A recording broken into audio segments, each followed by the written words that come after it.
All right. So we actually have some news, supposedly, allegedly. Now, I heard through a few headlines that Iran has a new leader. Okay. So we're going to look into that. We're going to take a little bit of a deep dive into it. Let's get something on the board here. Let's type in Iran, and we'll see what's happening, man. Is the war finally going to end? And who knows? Maybe this will end up being one of the shortest wars of all time. But I am curious. I am very curious. Give me just a second.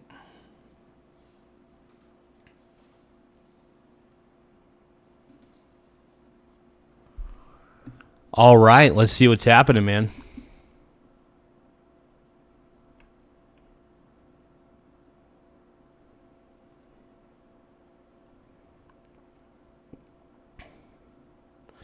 Let's see. Iran responds after reports surface suggesting partnership with Russia. Okay. Oh, I thought Iran named its new leader. At least that's what I heard.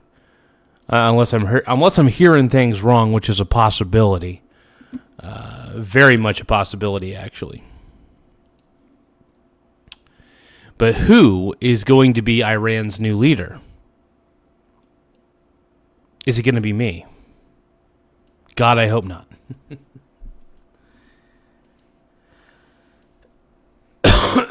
This is it's very interesting, though. We're going to get into it here in just a moment. Hey, thank you, Annie. Yeah, I'm having a good day. You having a good day, too? I'm having a little bit better of a day than I expected. Not perfect, but, yeah, doing the best I can.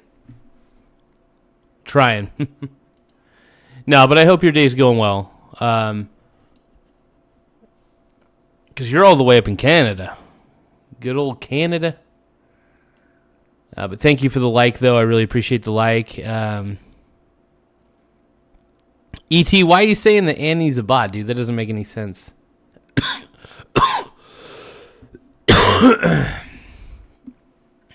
Don't make no sense, bro.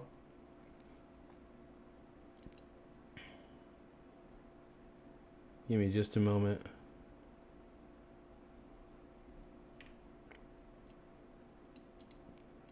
I got to get a poll up real quick. I got to get that poll up.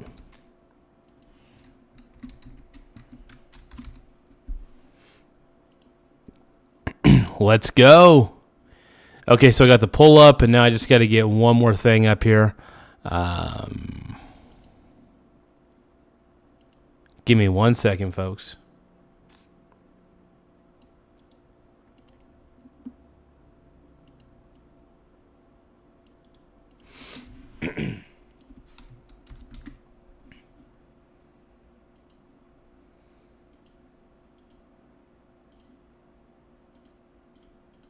Though I could see the future coming to you.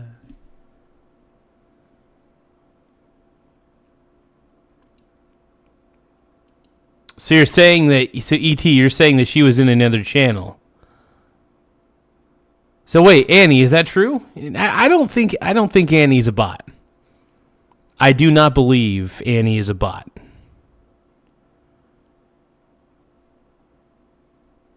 Yeah, I didn't think so, man. I knew that Annie was real. Annie seemed to be pretty real, based on her responses primarily on these chats. So she seems real enough to me. Oh man, killing it, man, killing it. All right, let's react to the news in Iran. Let's see what's happening here.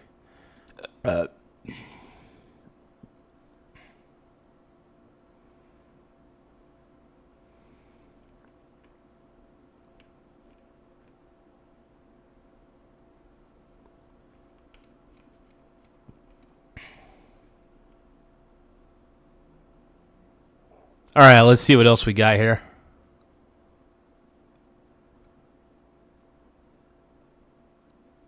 Okay, here we go. Early details. Let's go back to MTS. Now, this is CBS News. I don't know how much to trust this, but early details on Iran's naming of new supreme leader Mojtaba Khamenei. I don't know. Let's keep watching. Who is joining us now from Doha, Qatar, on the phone. Imtiaz, our own senior correspondent here at CBS News, Matt Gutman, had let us know that he asked Prime Minister Benjamin Netanyahu's advisor, Michael Eisenberg, today about Mojtaba Khamenei today, and that his advisor basically called him a dead man walking, per your point that you were telling us within the last half hour. Eisenberg telling Matt, the highest risk job right now is to be the new Ayatollah. Those are high-risk jobs. Don't take them. Matt followed up that they're going to be targeted. Eisenberg saying, don't take those jobs. Prime Minister Netanyahu is... I don't know why anybody would want to be the leader of Iran right now. I have zero clue, man. I don't get it, but you know what? Let's keep watching, man. Incredibly clear about this. These are high-risk jobs. We're watching it. What do you make of that? It absolutely is. Look, it's very clear that by being elected, the new supreme leader by this 88 board, member council, again, a signal to Iranians and indeed the world that the system is still intact. It is still able to function in the way that it has been, despite the fact so much of it has been decimated, that they are under extraordinary incoming from the U.S. They want to signal not only is the system, not only is the regime intact, but more importantly, they have this continuity candidate who... So wait, isn't this Khamenei's son?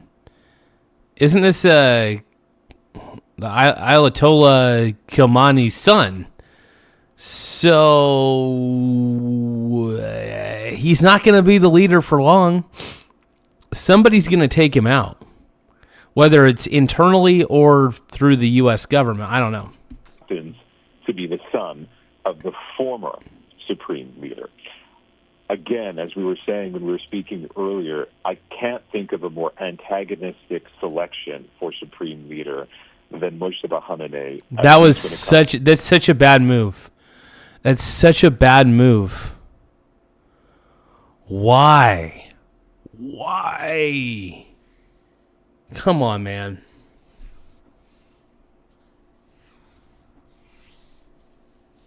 I can't think of a valid reason for this. I can't. I mean, what valid reason would there be? This makes no sense.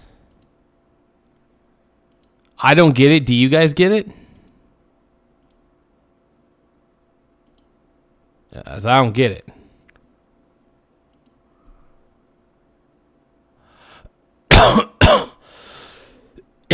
Good news is you've been promoted. Bad news is you've been promoted. Exactly. Hello, Ada. Thank you for saying hi. Hello. Welcome to the show. Welcome to the show. Comes to President Trump and indeed to the Israeli leadership. How the Iranian state will protect them and keep them safe, given what we've seen time and again, which is the deep intelligence on the ground that the U.S. and Israel has inside Iran, again, able to kill the supreme leader within the very first hours of their war in Iran, or with Iran, rather. It does seem that Mojtaba Khamenei most certainly is under a lot of threats and is no doubt somewhere very secure. But again, it also seems that for the Iranian regime and those who are leading it, and the most powerful forces, it has to be said, inside Iran, are the Revolutionary Guard Corps, who are, again, this potent, powerful military force, who, Mojtaba Khamenei, it has to be... Hey, I want to thank everybody for taking the time to subscribe to the channel. We just got like an influx of new subs. So I want to thank everybody for even taking the time to tap the subscribe button in the upper right-hand corner. But we're currently sitting pretty at 8,653 subscribers. Once again, we're at 8,653 subs. So make sure you tap the subscribe button in the upper right-hand corner. It does help the channel grow in a lot of ways. And whatever you guys could do to help, though, I mean, I greatly appreciate just the new subscribership. And you guys are incredible. Honestly, you guys are incredible. Let's keep going. He said has spent a lot of Let's roll. time cultivating very close ties with. It is one of the things that has become the most notable sort of fact point or data point about him is again and again you will read and you will hear from people who say he is very close to the Revolutionary Guard. And so whether he is just a figurehead, although one would imagine, given the fact that he was the son of the very all-powerful supreme leader, that he would not be accepting some sort of junior position, that we can expect more of the same. Some even going further, suggesting that he's even more hardline than his father, even more extreme than his father. Crazy. And that's saying something, man. So what do we do from here? It's pretty obvious what's going to happen. The U.S. is also going to try to take him out as well. I mean, the Iranian military is completely crippled right now. What's going to happen now? You know what I mean? Completely.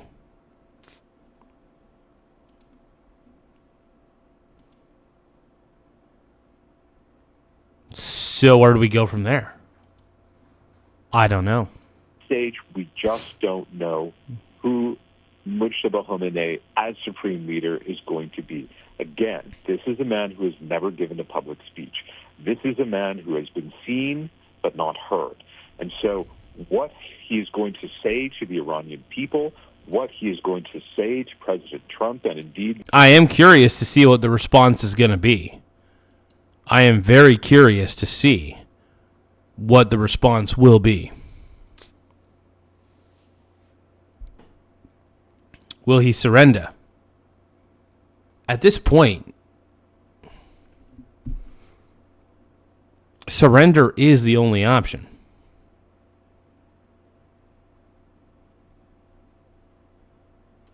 Yeah, I'm pretty sure that Israel already threatened this guy. This is looking pretty ugly, man. It's looking ugly. The Israeli leadership, I think much of what happens in the next coming hours, potentially days and weeks, will hinge on what we hear from him. Imtiaz, I am curious, before we go back to Courtney Keeley with some analysis on this, if you can tell me what day-to-day life has been looking like in Doha, we would appreciate it. Yeah, I think it's a really important part of this equation. Yes, the U.S. and Israel and Iran are central to everything that we're talking about right now. But the Gulf has really been absorbing some of the biggest shocks here. Iran, of course, under fire, and we're seeing in Lebanon as well. But the Gulf, again, because there are so many U.S. military bases here in the region, the Iranian leadership has effectively said everything is up for grabs because Gulf territory is being used to target us. It is now a target for us. And to give you a window on just how things are looking on the ground, Kuwait City, just this morning, a strike set the country's main social security headquarters on fire. Again, you have to understand, Kuwait has one of the most powerful currencies in the world. One Kuwaiti dinar is worth around $10. It just gives you a sense of the wealth and the sort of comfort that people are used to in the... How the hell is the U.S. losing this war? How the hell is the U.S. going to lose to Iran? I don't understand that. Give me a little more context, please. How the hell is the U.S. going to lose to Iran? No, that's what blows my mind. Why would you say that? You really think that Iran has the ability to withstand what the U.S. military is doing? I mean, that's an insane statement, bro.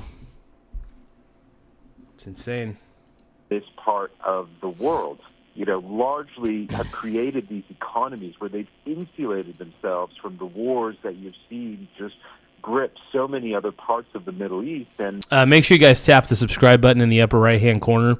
It does help the channel grow. We're trying to reach 8,700 subs before the end of the night. So we're just seeing what we could pull off, but let's keep going, man. Within a week, that feels for many of them shattered. Again, Let's roll. UAE, Bahrain, other Gulf states say their air defenses are still intercepting Iranian missiles and drones every single day.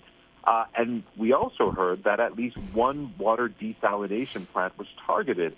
And this is significant because targeting a water desalination plant, not only is it a potential war crime because millions of people rely on it, it means that not only is energy infrastructure being targeted, that is oil and gas, it also means the very thing that people need to survive, water, is now being targeted. And so for Gulf kingdoms who are Jeez, man. Holy crap. incredibly wealthy, incredibly powerful, have huge influence over this president who has many deep business ties to this part of the world, he is no doubt listening to them and their concerns. Again, as we've been saying, just last night, the president had a very long conversation with the emir of Qatar, a person he has very close ties to. You have to remember, Qatar is a country which has gifted the president an Air Force One. That is how close this relationship is. And so the president, no doubt, is calculating and recalculating in real time how to move forward, managing the needs of the U.S. and Israel, but also allies in the Gulf region who are saying, listen, our economies, our societies cannot sustain this because the longer this continues, the more we have to slow or reduce our oil and gas capacity, which means at some point this is going to have a knock-on effect in the global economy. In fact, Qatar's own energy minister warning that if things don't improve soon, oil prices could surge to over $150 a barrel. $150 a barrel. Holy shit.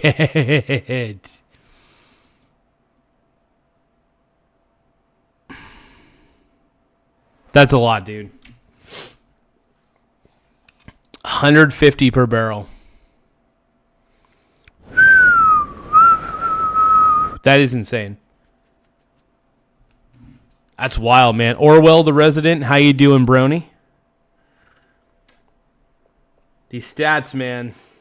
These stats are out of my league. Oh man, everything's crashing right now. Everything in the overnight market right now is crashing hard. So, I mean, we'll see what the results end up being, brothers, but I don't know.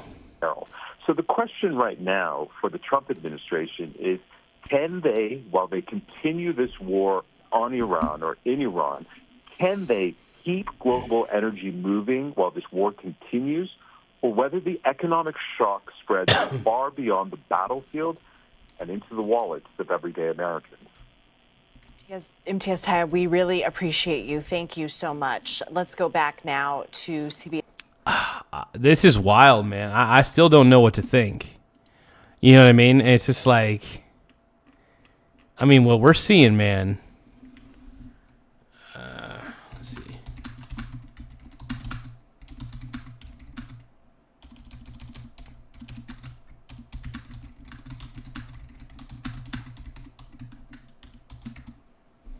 Give me just a moment, you guys.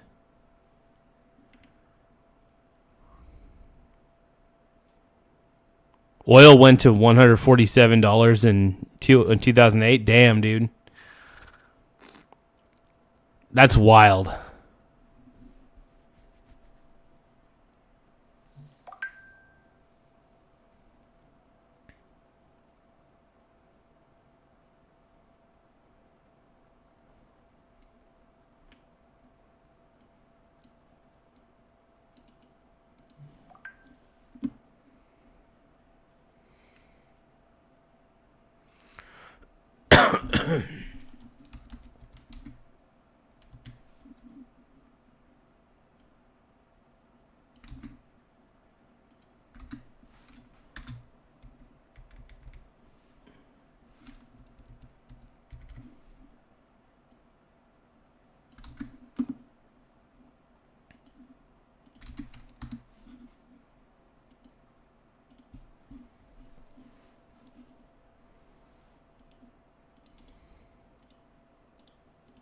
Okay, give me a few seconds. Here we go. CBS News Middle East contributor Courtney Keeley. Just your thoughts as we have been in this continuing coverage of the fact that Iran has appointed its new supreme leader. Right, the third leader in its 47-year history. And it really is important to note that this is a father-to-son transfer, something that the Islamic Republic, that was based on clerical rule, broke away from with the Shah. So he's not, Mojtaba Khamenei, it does not have he's not as a high-ranking religious cleric as one might be as the supreme leader, but he will be in charge of the military, the Iranian Revolutionary Guard, the elite Al-Quds force that includes intelligence, and the nuclear policy. So he's considered a hardliner. He was considered a gatekeeper of his father's regime. We'll be expecting to hear similar decision-making that his father made. And remember, when the supreme leader speaks, that is the ultimate decision. God, it sounds like we got the evil son. I mean, the Ayatollah guy was already evil, but this is like an evil. He might even be more evil than the old man. You know what I mean? I mean, he may be even more evil than the old man. It's crazy. It is wild to me. I don't know what to think, boys. Make sure you guys tap the subscribe button, though, in the upper right-hand corner. It really does help the channel grow. Let's keep going. That is made, not the president, not a security chief, regardless of who's standing behind him and supporting him or not supporting him. He will be making these decisions, and now we will start looking to him to know what this regime is going to say in the future. He's most likely in hiding. We don't know if he's in Tehran, and we do know that he's definitely on the target list. What do you mean by he was the gatekeeper for his father? He worked out of the Supreme Leader's office. His dad was the Supreme Leader. His dad was a Grand Ayatollah. As you said before when we were speaking, Khamenei had been sort of gifted more religious creds than he actually had after Khomeini, Ayatollah Khomeini, who took charge and returned from exile in Paris, and then he lasted in power for 10 years. So Khatami's father was in power for... Oh, we got frog. Eat frog. What's up, my brony bro? Frog eat frog, everybody.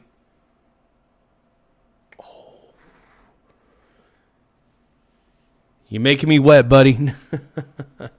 Frog eat frog, man. It's good to see you, brother. Anytime we have frog eat frog in the house, man, that's where it's at, brother.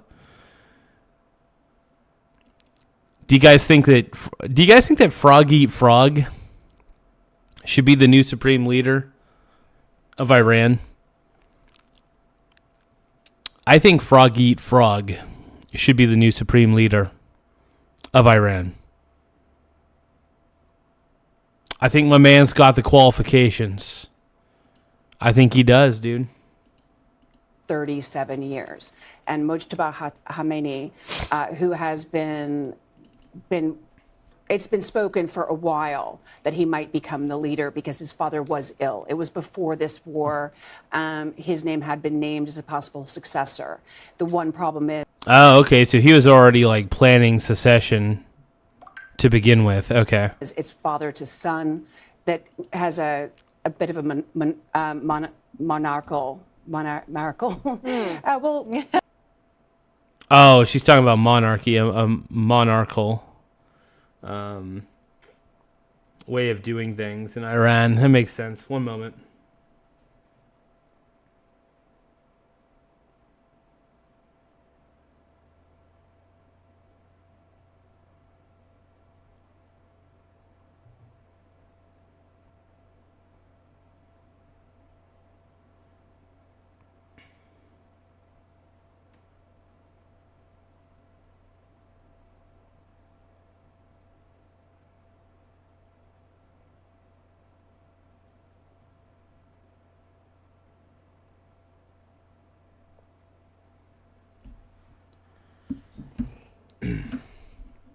You know, father to son, not the succession of the clerical succession. Yes.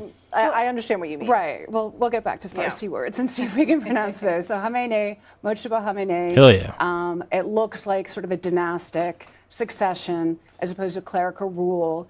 But in times of war, the Iranian Revolutionary Guard is strengthened.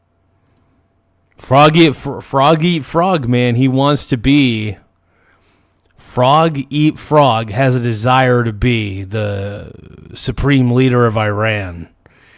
OMG. OMG. I want Frog Eat Frog, man. Frog Eat Frog is going to bring peace to the Middle East. I feel it. Especially that Al-Quds force, and he apparently had their backing. And while generals and top leaderships of the Iranian leaderships... Hey, I want to thank everybody for taking the time to subscribe to the channel. I really do appreciate it. We are currently sitting pretty at 8,660 subscribers. Once again, we're at 8,660. Now, we're trying to get to 8,700. We're only 40 subs away from hitting the 8,700 mark. We're almost there. I could taste it. I could feel it. Let's keep it rolling, man. Of the Iranian Revolutionary Guard keep switching because the war, because there's so many people targeted. It does not seem like it's fractured enough to be in any way endangering the regime's hold on the people, despite all of these airstrikes. Yeah. Damn, dude. Well, here's the thing. The military, the Iranian military is super weak right now. Super weak. But yeah, this is crazy, man.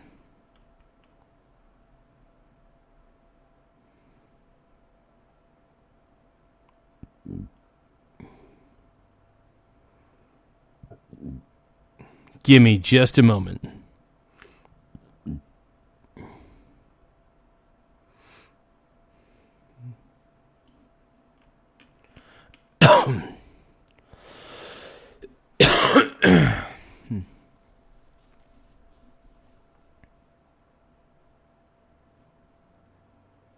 What's going global?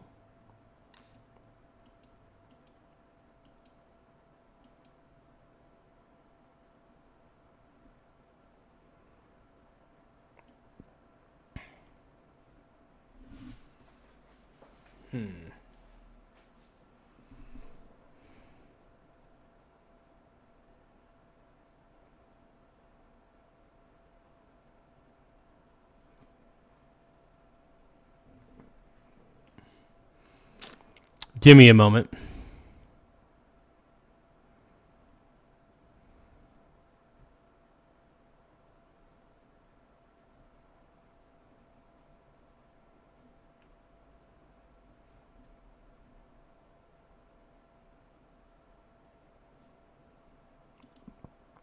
Let's see what this is about here. Another thing about Trump is, like, he's not an idiot. He has the temperature on culture. He really does. And he can really read the room on every single topic and see where the consensus is in the public online. And he's wrong on this issue. On this one, it's like he's Helen Keller. Yeah. It's like he doesn't know what's going on. So what the hell is that? It's so bizarre. Yeah. You know, that combined with the fact, like, he doesn't seem like the kind of guy who would just be, like, caving to every demand of a foreign leader to support Yeah, that is a little weird. Oh my God. Has Trump been bought and sold, basically? Has he been bought? their war. I mean, especially scary when he to think campaigned about, on man. ending all the Oh war. my And he God. is. And he's literally doing everything this guy's telling him to do. Yeah. Which is not his MO At all. At all. See, that makes me think That makes, yeah, me too. that Patel and Bongino went to him and said, Mr. President, we found some Oh, if you guys can, though, please subscribe to the channel. The more subscribers we get, the better. It does help the channel grow. The subscribe button's in the upper right-hand corner.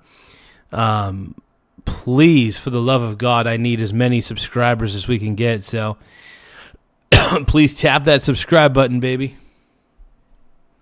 fucked up stuff. And it's not what we thought we were going to find. It's this. And he says, we should probably try to kill this. That's the only conclusion I can draw. But here's my thing. Crazy, man. if Epstein was an Israeli access agent and he had, obviously we know he had every single room wired with hundreds of cameras, and he has obviously multiple hard drives with lots of video footage on it. Right. Which is wild, man. Effing wild. Just keep going. That is a thermonuclear weapon. Absolutely. For whoever, I would assume, Israel. Absolutely right. Right? Mm-hmm. So if you let that information leak out to the CIA, your weapon is worthless. Yeah. So how do you think Bongino and Kash Patel would be able to see and know what they have? How would they have access? Oh yeah, like I said, you guys don't forget to subscribe to the channel. But yeah, how would they access this information? Because there's like millions upon millions of files. Those Epstein files, I mean, they've only released 50% of them. They've released 3 million out of 6 million. But yeah, if you guys can, though, subscribe to the channel. It really does help the channel grow. We're a smaller channel for sure, but we're trying to reach the 10,000 subscriber threshold. We're seeing what we could do. We're seeing we could pull off. We're gonna do what we can, and we're gonna stay as sexy as we can about it. Let's roll. To this stuff. Well, I mean, in a perfect world, the FBI would have access to all of it. Now, yeah, you and I know that that's not the case. But I think I would expect that they would have access to significant portions of it at least. Yeah, And then you getting think. back to Trump's, well, just because the federal government has been working this case for so long. Remember, Epstein's first conviction was in 2006. Right. So, I mean, there've got to be volumes of files. I mean, Epstein's been pedoing hard for a while. On him, volumes of them. It's not like they're.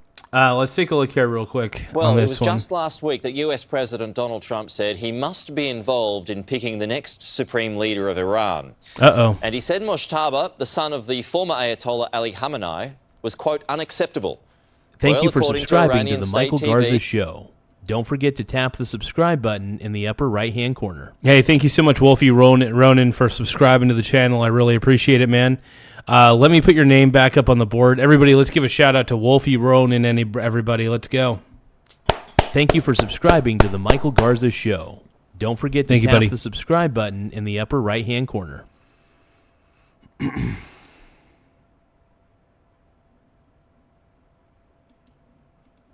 Mojtaba Khamenei has now been chosen as Iran's new supreme leader. Joining us live for more immediate reaction is the political analyst Joe Siracusa. So no comment yet from the president. Joe, that'll come, but what now? Well, I think President Trump is going to have to sit around with his advisors and his cabinet and decide how to message this.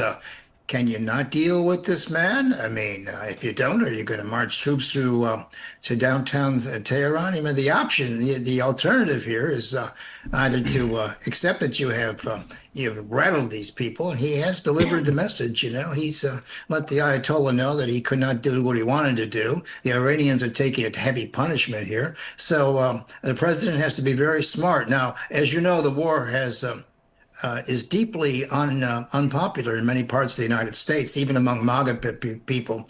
I am not sure about that. Look, I'm not a fan of war. I say the sooner this is done, the better. But I do believe there's going to be positive repercussions out of this. So the sooner they get, they're going to have to get rid of this guy too. They're just going to have to. It sucks. Iran should have just surrendered, man. This is just going to make things worse. Including, Marjorie Taylor Greene. So the president's going to have to be very clever about how to turn some lemons into lemonade here. He has to give the impression that he has limited objectives, because to give the impression that he's in for the long haul, which is another forever war, is not going to do him any good. And of course, he's underwater in terms of popularity. And keep in mind, in a couple months, his party has to go to the polls and explain to the American people why gasoline is $1 more a gallon. Well, just while we've got these pictures up, and I'll get to that in a moment, because it is an important part of this story when you're talking about things close at home in the United States. But this is on state TV right now, Joe, and you got people on the streets who are celebrating, and no doubt it's a form of propaganda. Anything on state TV would be. But I mean, I guess the question is how long before Mojtaba's taken out? Because no doubt he's already in the sights of the Israelis and the Americans. Oh, yeah, look, I don't think I'd want his job. And it's the poison chalice. I mean, he's already been, they've been told the next guy's going to have to face the wrath of Donald Trump. Look, Shit, man. He probably took the short straw here. He might not have had too much choice. He's going to try to get some protection. But the idea that these people are in the street, and in your last package, the lady pointed out these guys don't have air raid shelters. I mean, where the hell are they going to go? So, Shit, yeah. if I think this fellow here is going to have to come up with his own messaging. He's going to have to be there has to be some back channels or backdoor diplomacy, because I think he has to get out of this. And also, I think your audience should remember that this isn't an ordinary war. I mean, these are not armies going to marching to some hill and fighting each other. These are people lobbing bombs and missiles and drones on each other every other day. So, I mean, how long can this go on before people say this is enough? And of course, the inflation thing is coming right around the corner. Well, back to the Supreme Leader. I mean, does it really matter who the Supreme Leader is if it's the Revolutionary Guard that's really the ones in control? Oh, yeah, it doesn't make any difference who he is. It could be Uncle Charlie. It doesn't make any difference. The guard's in control of this. I have a hunch that the people pulling the levers are doing things that they're not asking the council anymore. They're just doing their own things. And keep in mind that in Iran, it's been sort of decentralized. That is, various regions, the guards in various regions are doing their own thing. I reckon there's not too much coordination in one respect because they're afraid to come together. They're afraid to talk to each other, to give away their whereabouts and the like. So I got a hunch some of these people will be working at cross purposes. And Pete, attacking your neighbors when the United States is your enemy is not a good idea. Well, I mean, I Gulf states. Yeah, all the Gulf states are pissed off at Iran right now, dude. They're upset. I mean, they're pissed off to no end. I can't say I blame them. Oh, this crap would easily be happening if Kamala was president. Here's the problem with Kamala. She of course, she would have left the border open. She would have tried to pass stupid laws. I mean, Kamala was incompetent. Let's just face it. Donald Trump's the man. Make sure you guys subscribe to the channel if you love Donald Trump.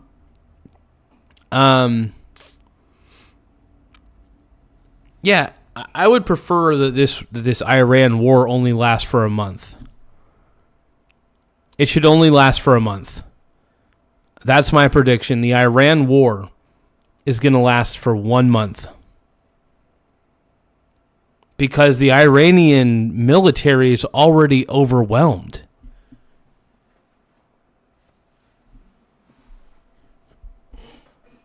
The Iranian military is already overwhelmed, man. To that. Yeah. Look. Let's get to a bit of that because that's important. Because it's hitting its fellow neighbours, and there was something of an apology on the weekend by Iran's foreign minister. I don't know what that means because the attacks have continued, including an attack on Bahrain and its water desalination plant, which, as you know, is water's just as valuable as oil is to the Middle East because not many nations have fresh water. So what's it doing here? Is it sort of cutting off its nose to spite its face kind of thing?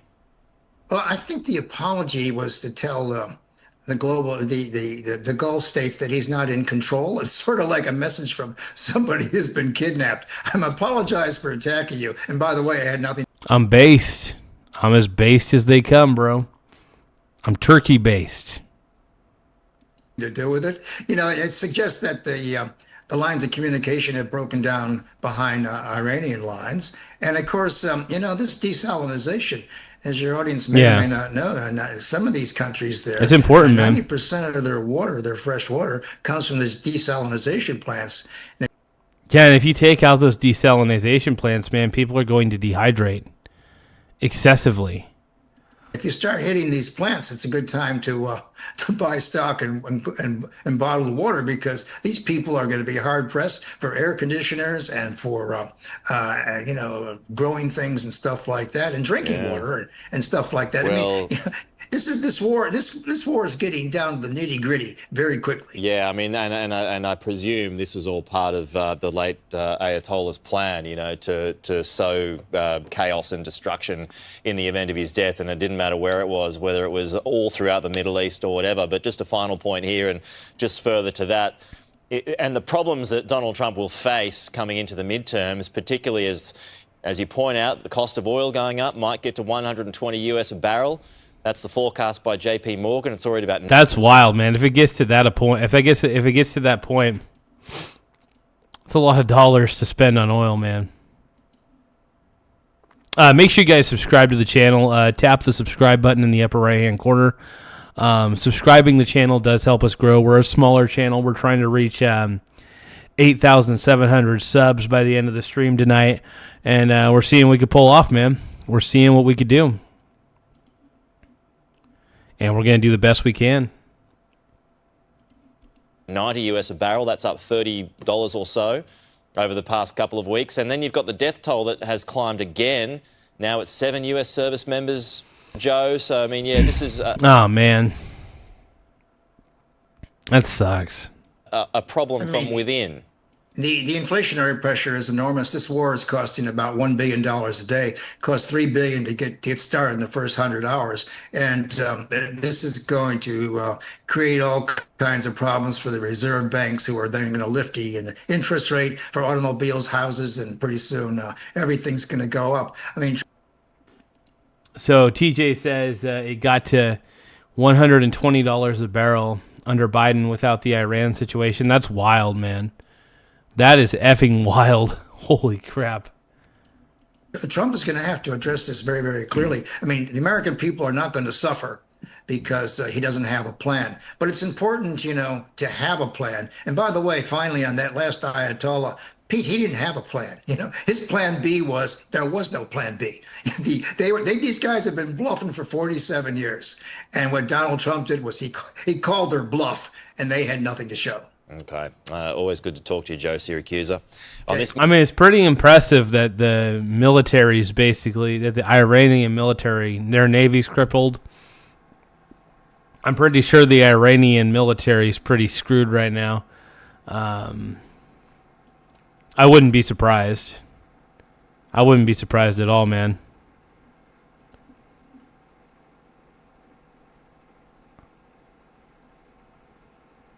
Let's see what else we got.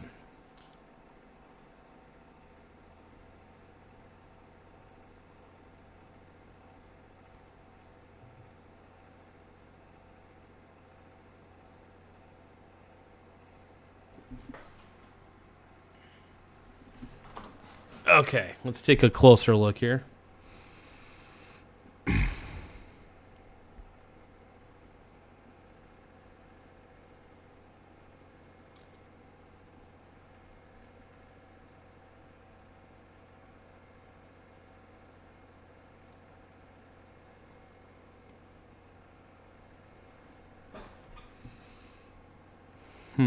Give me a moment.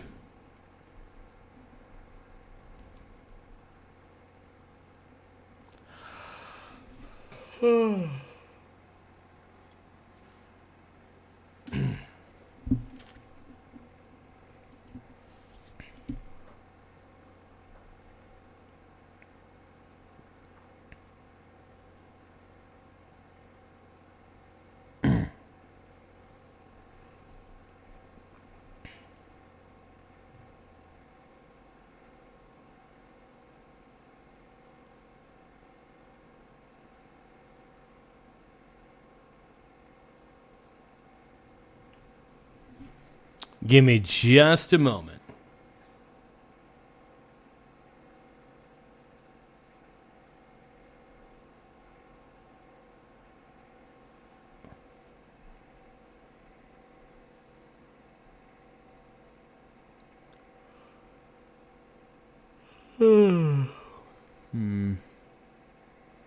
Give me a moment, man.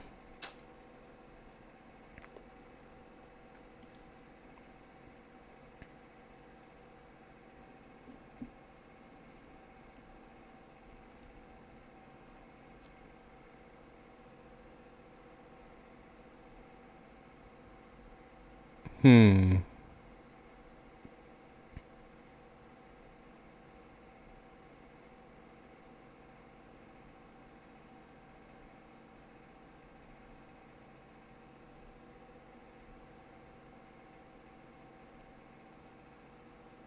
what should I watch, you guys? I don't even know what I want to watch. But yeah, I don't know, man. I think the price of oil is going to get pretty high, you guys. I think it's going to get very, very high. It's going to get very sexy. No, it's not going to be good. No, it'll be high temporarily, that's for sure. I just don't think that this war is going to last very long. That's just my instinct on it. I think Trump wants to get in and get out as quickly as he can.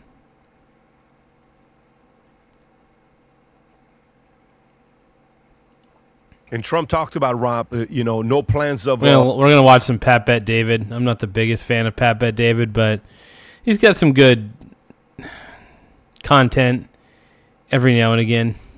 Feet on the ground, but troops on the ground. But he did say this is a... do you have that clip? Troops on the ground? I think he just said this yesterday. Which clip was that?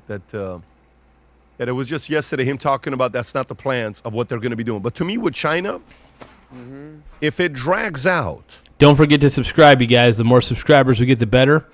It does help the channel grow, so tap the subscribe button in the upper right-hand corner. Let's go. Your number one priority is your state, your country. You're getting 80% of your oil from Iran, from the Strait of Hormuz. Yeah. And then you're getting 50-something% of it from... Venezuela. And you don't have a way to retaliate either during this time. I'm trying to wonder, do you think, when you're doing a negotiation and there's stuff that's going on and you're doing this one deal and then you use this to negotiate this complete other deal with them? Do you think, what do you think is the likelihood Trump's team is right now talking to China about negotiating whatever they want? I think so. What do you think is the high likelihood? High likelihood. I think so as well. It's like, hey, listen, so what do you think? Can you imagine that call? China is not happy with any of this. I know they're not. So what I'm saying is, look, we don't want to hurt you. We understand. No, I can understand China being pissed about all this. Yeah.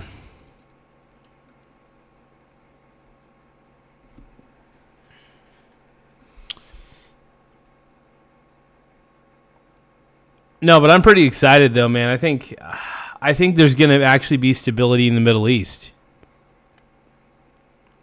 Surprisingly, I think this will create some stability in the Middle East. Some.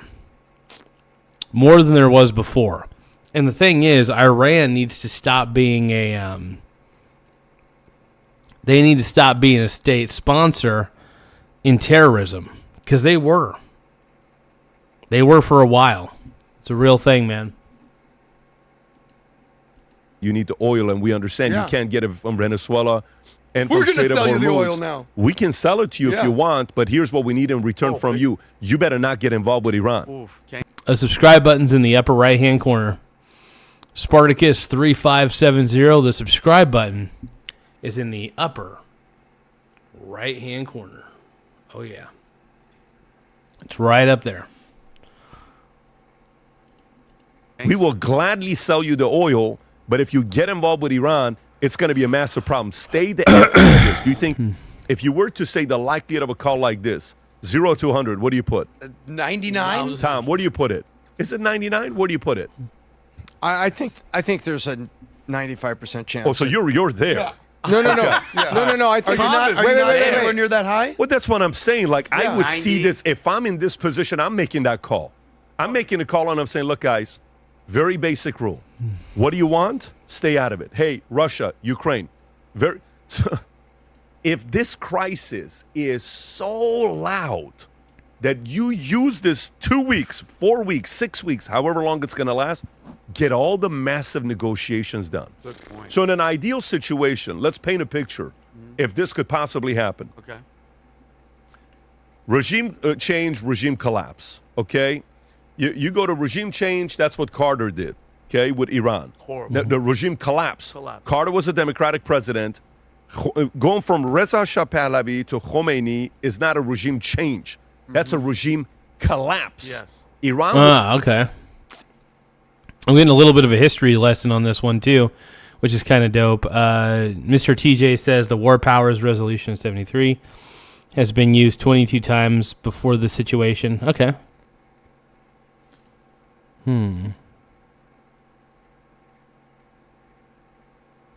Oh yeah, Spartacus. I think you're already subscribed, brother. Yeah, if you don't see the subscribe button in the upper right hand corner, then you're already subscribed, which is a great thing, by the way. I love it. Was free next day. Gone. IRGC Yes. gone. Right. In 53, Mossadegh, when that happened, the mid 50s, that's a regime change. Mossadegh out, bring Reza Pahlavi in.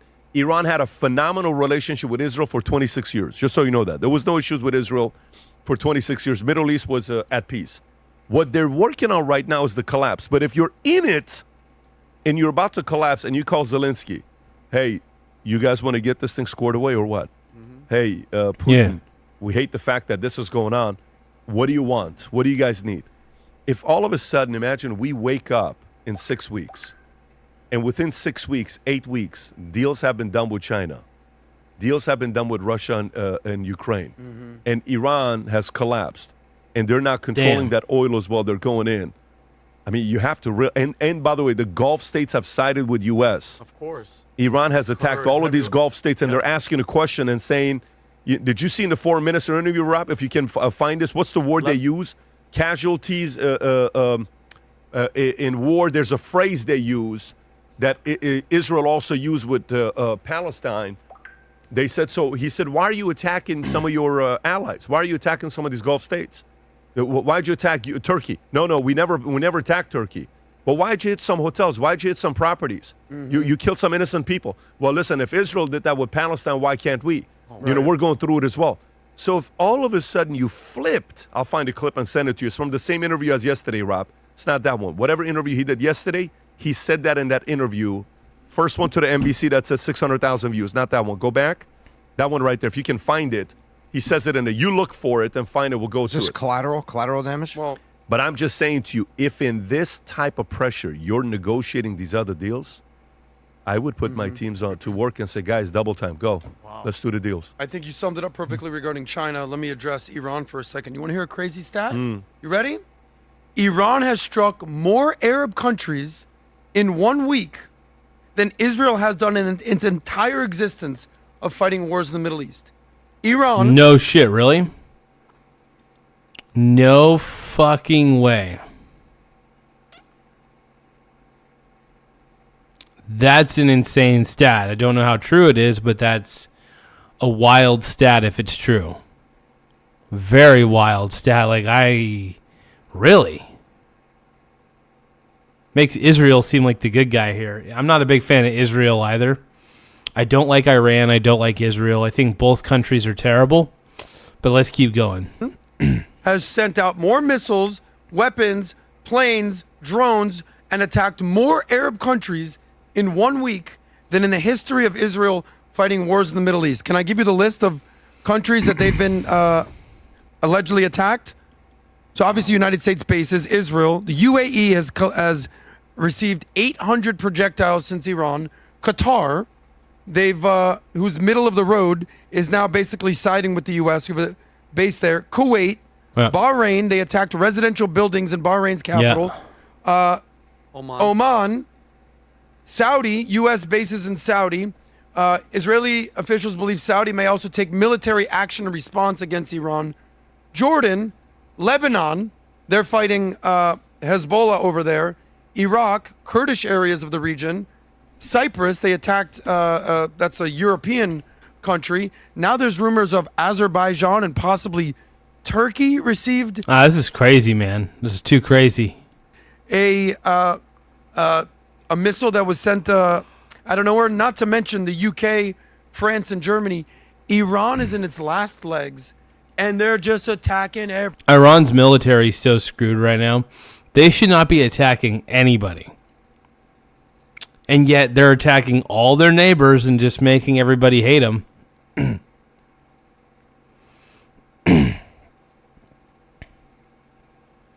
TJ says off topic, but Greg actually hates Sal in the Facebook page. Yes. Well, first off, Sal. Sal is so frustrating, man. That guy, Sal, is a creep. That dude is a total creep, and that's all right, man. I don't mind a little bit of off topic. But yeah, dude, Sal. First off, he makes shit up about people. I don't like that at all. I don't like that one bit. But yeah, Sal's terrible, dude. Terrible, terrible, terrible. Give me a moment, you guys. He just posted about you again yesterday. Hold on. I'm going to look that up. That pisses me off.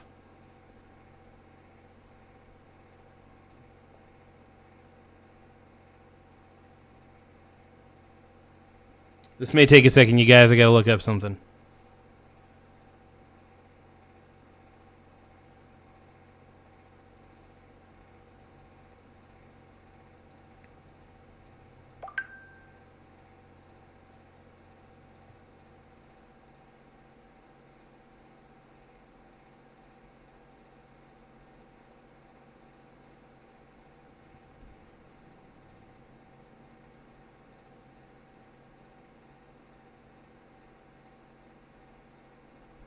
Give me just a moment.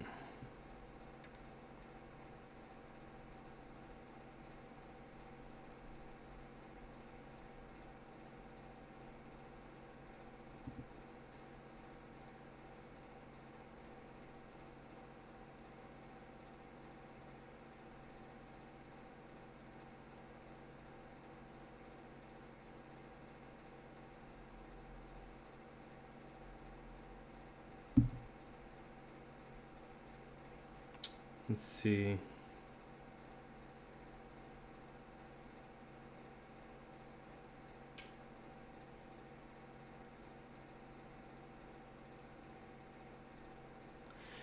Okay, give me just another moment. I'm going to see if I can find this. It pisses me off, man.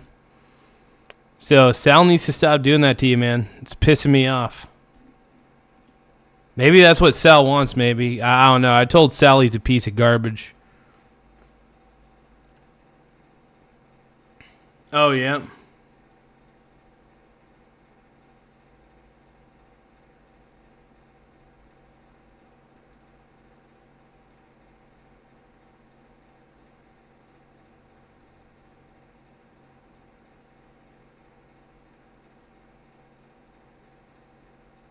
So this is what Sal says. So Sal says on the Coos Bay area, Oregon page, TJ Stock, and this is all what Sal says, unfortunately. TJ Stock of Stocks on the Farm recently explained why he frequently shows up at Democratic protests in our area. According to him, the goal is to keep progressives talking because the longer we talk, the crazier we sound. I mean, that's true.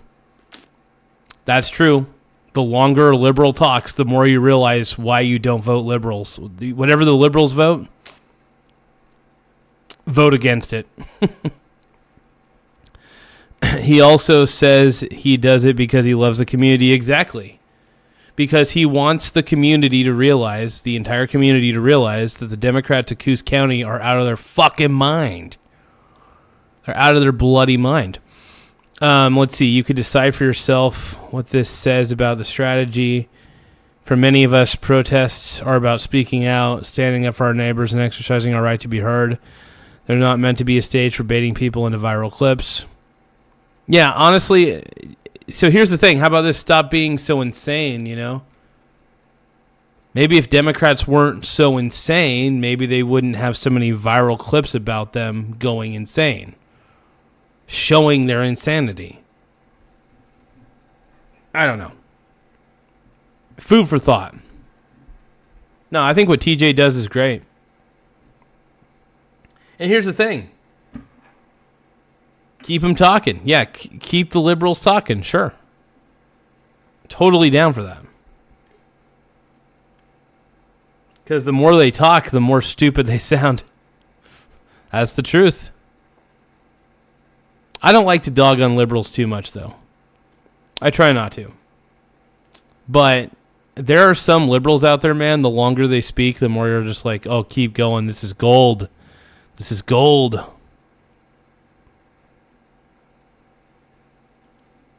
Everybody. And meanwhile, everyone's looking back at me like, this is who these people are. No one's coming to Iran's defense. Nobody. So Iran has now bombed more Arab countries than Israel. So Israel was in first place, now they're second place. Israel's going to be pissed. Israel's going to be mad. Israel's got to outdo them now.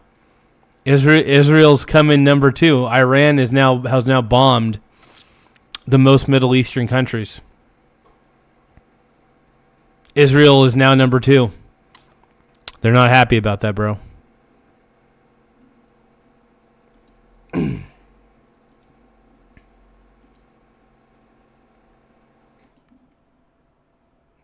TJ says if he would have recorded even 20 more seconds of that statement, I wouldn't have looked bad at all.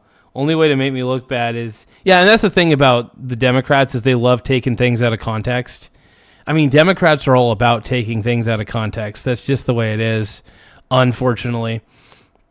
So, Democrats are the kings of taking shit out of context. Make sure you guys tap the subscribe button, though, in the upper right-hand corner. Once again, please tap the subscribe button in the upper right-hand corner.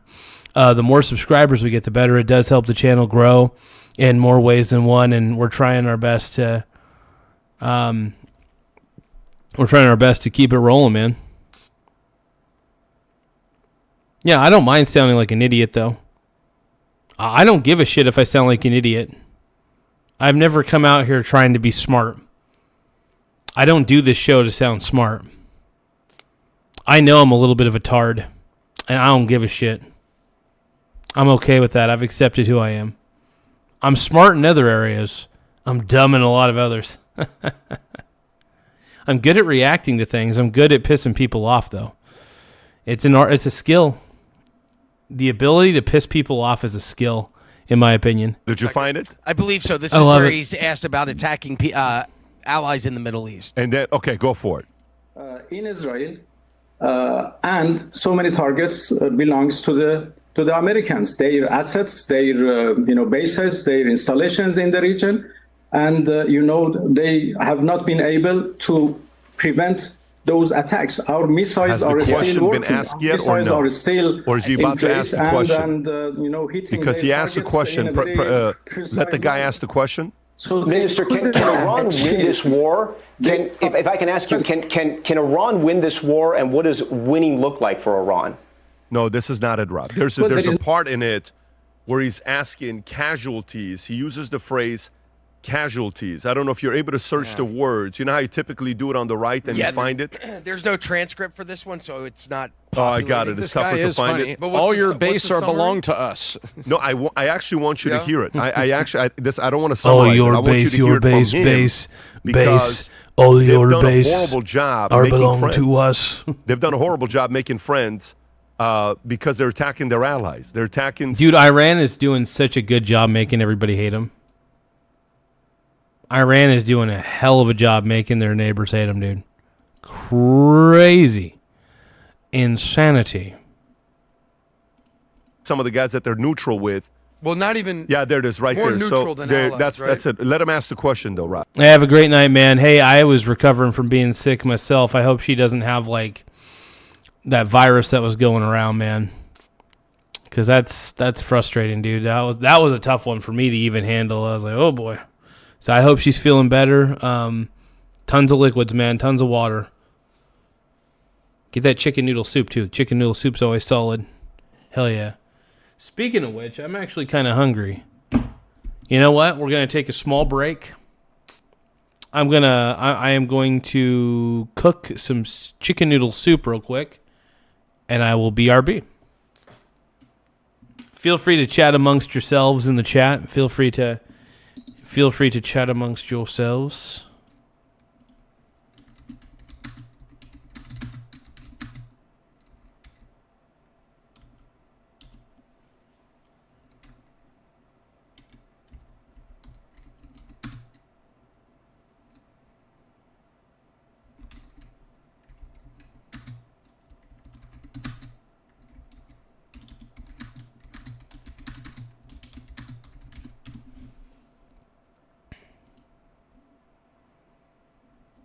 All right, everybody, feel free to chat amongst yourselves while I take a small break.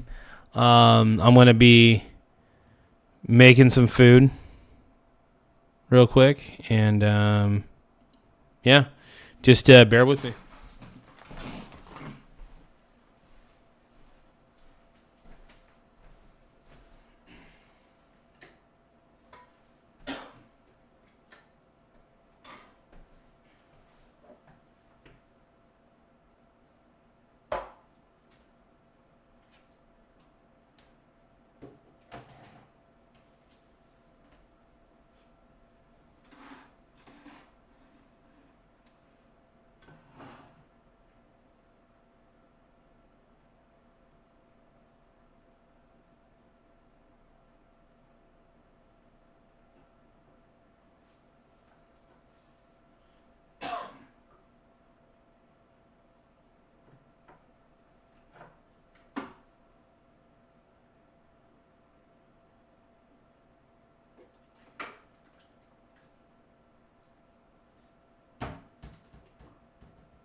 Yeah.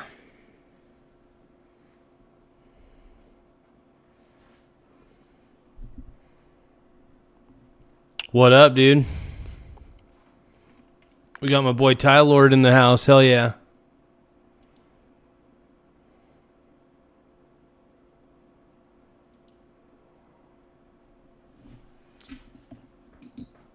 All right, thank you guys for tapping the subscribe button, though. The more subscribers we get, the better. It does help the channel grow in more ways than one. It helps my PP grow. And, yeah, more subscribers makes my PP grow, dude. So you guys got to help my dong. The only way to help my dong out is to subscribe to the channel. It does help my dong feel bigger than what it is. But what up, dude? My boy Ty Lord. Feeling good, dude. Let's roll, dude.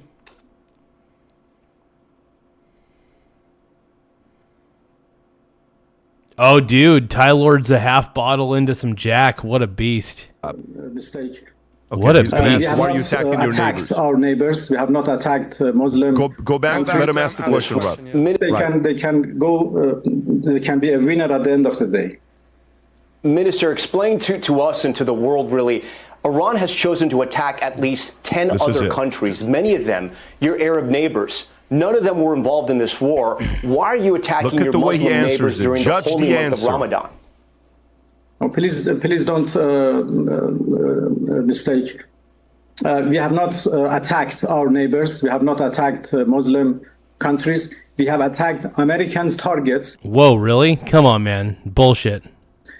And American bases, American installations, which are unfortunately located in the soils of our neighbors. So we have made it clear for them.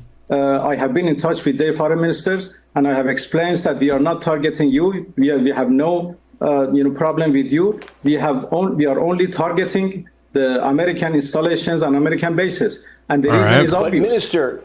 But Minister, Iran is hitting civilian targets, striking hotels, high-rise apartments, airports in many of these countries. Those are not military targets. This is crazy. Let me tell you why this answer is such a bad answer. We have targeted wherever the Americans are. Maybe there have been some collateral damages, as it is in every war. Yep. Look, more than 70,000 people were killed in Gaza by Israelis, and Israeli army called all of them collateral damage. So yes. There is the possibility of, crazy shit. This is wild, man. Collateral damages in this situation as well. This is what we have warned everybody in the region. Collateral damage. Guys, so counter the argument of Israel uses the phrase collateral damage of what happened in Palestine and Gaza, right? Let's put that and argue that. Yeah, that's right. Israel gets away with it. Why can't they get away with it? Fine. Let's isolate that argument over here. Go back to the Gulf states. Ask yourself how they take that answer.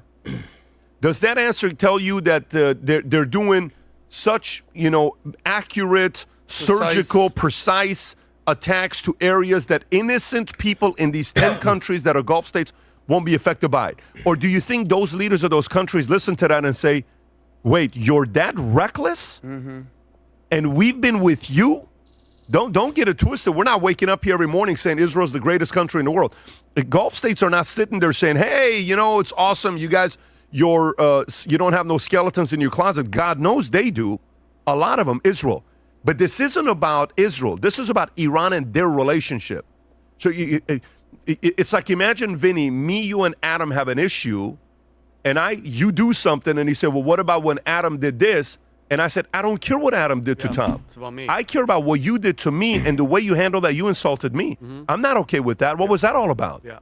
I don't trust you now. Mm-hmm. Yeah. So to me, I think this was a bad look for him. What's the chances those 10, countries paid attention to every word of this interview? So you think that PBD is shilling for Israel? Is that what you think, D-Lo?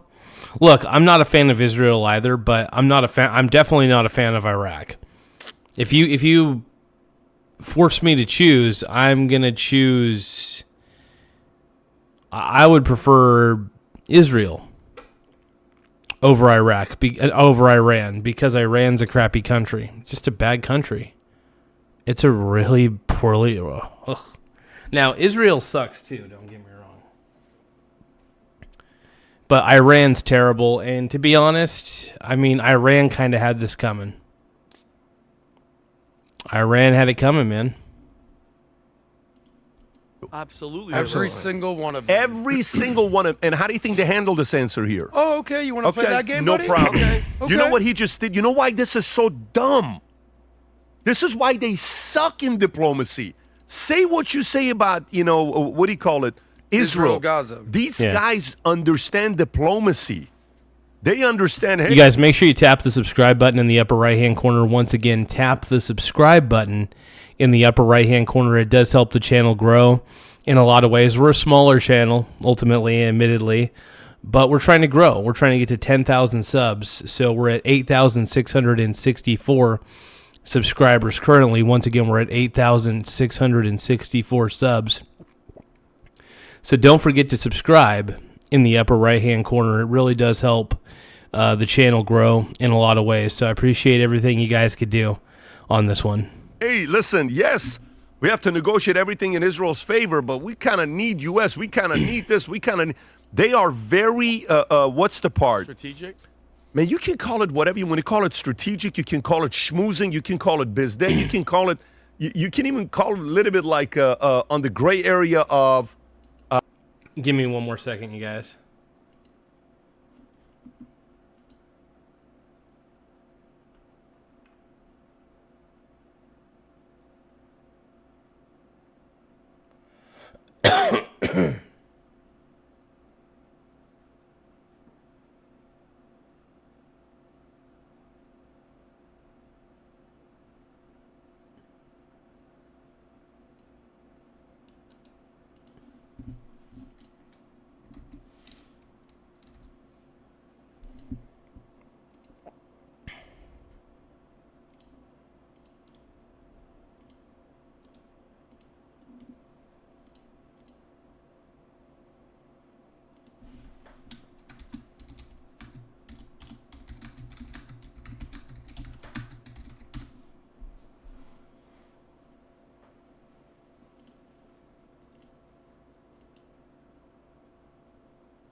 Give me 1 second, you guys. 1 second. If you guys can, though, please subscribe today. The more subscribers we get, the better. It does help the channel grow. It helps my PP grow.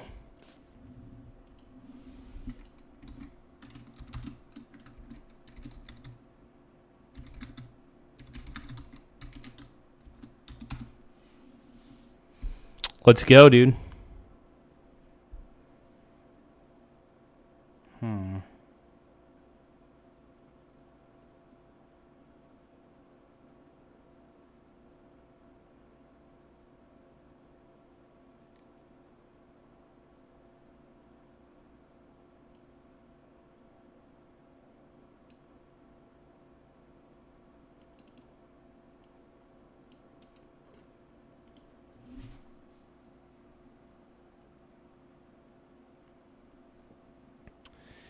Okay, let's do it.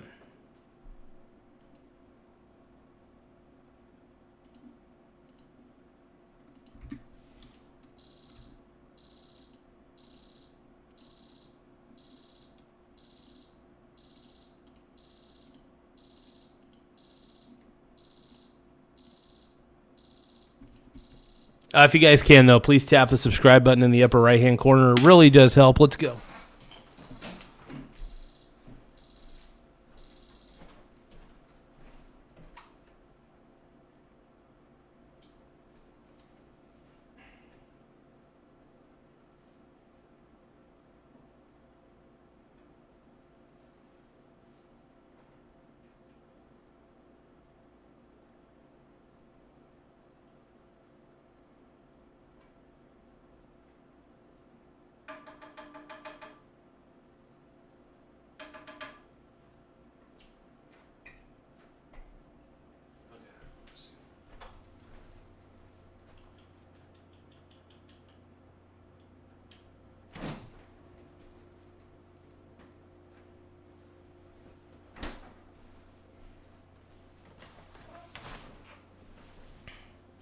All right.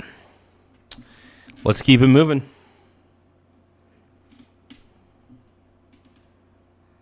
Are you guys as sprung as I am right now? I'm pretty sprung right now. Yeah, here's the thing about Odin. I think Odin is always... Odin's always having a mental breakdown. I'm sorry, Odin. If you need any help, brother, just ask, man. If you're having a mental breakdown, brother. Because Odin, man, you seem like you're somebody who's having a legit mental problem. And we're here to help. I don't even want to make fun of you, Odin. In all actuality, man, if you need help, man, just ask us. We'll be nice. I mean, I'll be nice at least. I really will. Like, if there's somebody who understands mental breakdowns, I have them. So, Odin, if you need help, man, if you need some sort of... If you need me to talk you down from anything, I'm more than happy to try. Well, Odin... Yeah, this is a pro-Trump channel. I am very pro-Trump. Tap the subscribe button, though, if you guys are pro-Trump. If you guys love Donald Trump as much as I do, please subscribe to the channel. It really does help the channel grow. And let's keep going. Not necessarily a positive war. You can call it a negative war that's only selfish interest for them. He lacks the basic understanding of diplomacy. Like, you have to realize when you're talking to NBC, the world is watching, and you kind of say, well, listen, that's collateral damage. I'm sorry you lost your cousin. Yeah. I'm sorry, I'm sorry, UAE. I'm sorry, Dubai. I'm sorry. Hey, what do you want me to do? You understand what I'm saying to them, Tom? You look like you want to say something. No, when you're done with that point. Yeah, go ahead. Collateral damage works when you have a hot conflict in Kiev. That's the point of conflict. And residences on the outside are tragically impacted. That's collateral damage. Collateral damage is adjacent to the point of hot conflict. And that's the worst part about war, is the collateral damage part. Thank you for subscribing That's the to saddest the Michael part about Garza it. Show. Don't forget to tap the subscribe button in the upper right-hand corner. Hey, thank you so much, Chris Proud, for for subscribing to the channel. I really appreciate it. Once again, let's give a round of applause to Chris Proud for subscribing to the channel. Let's put your name back up on the board, bro.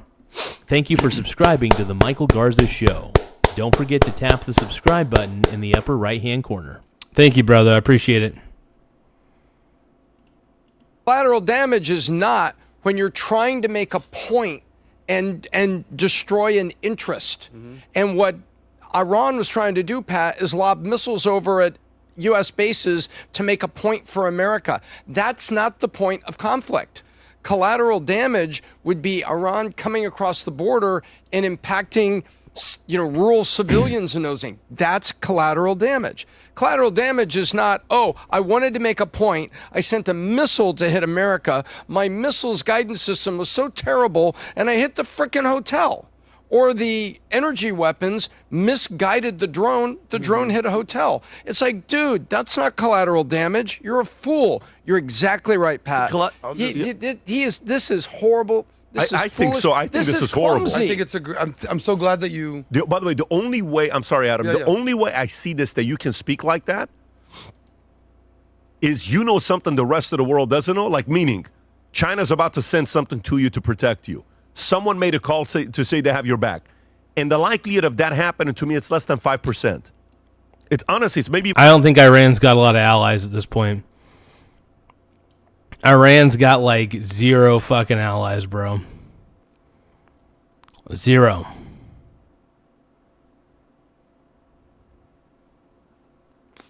Yeah, the PBD crew, Pat Bet David crew is a little annoying. I'll admit it.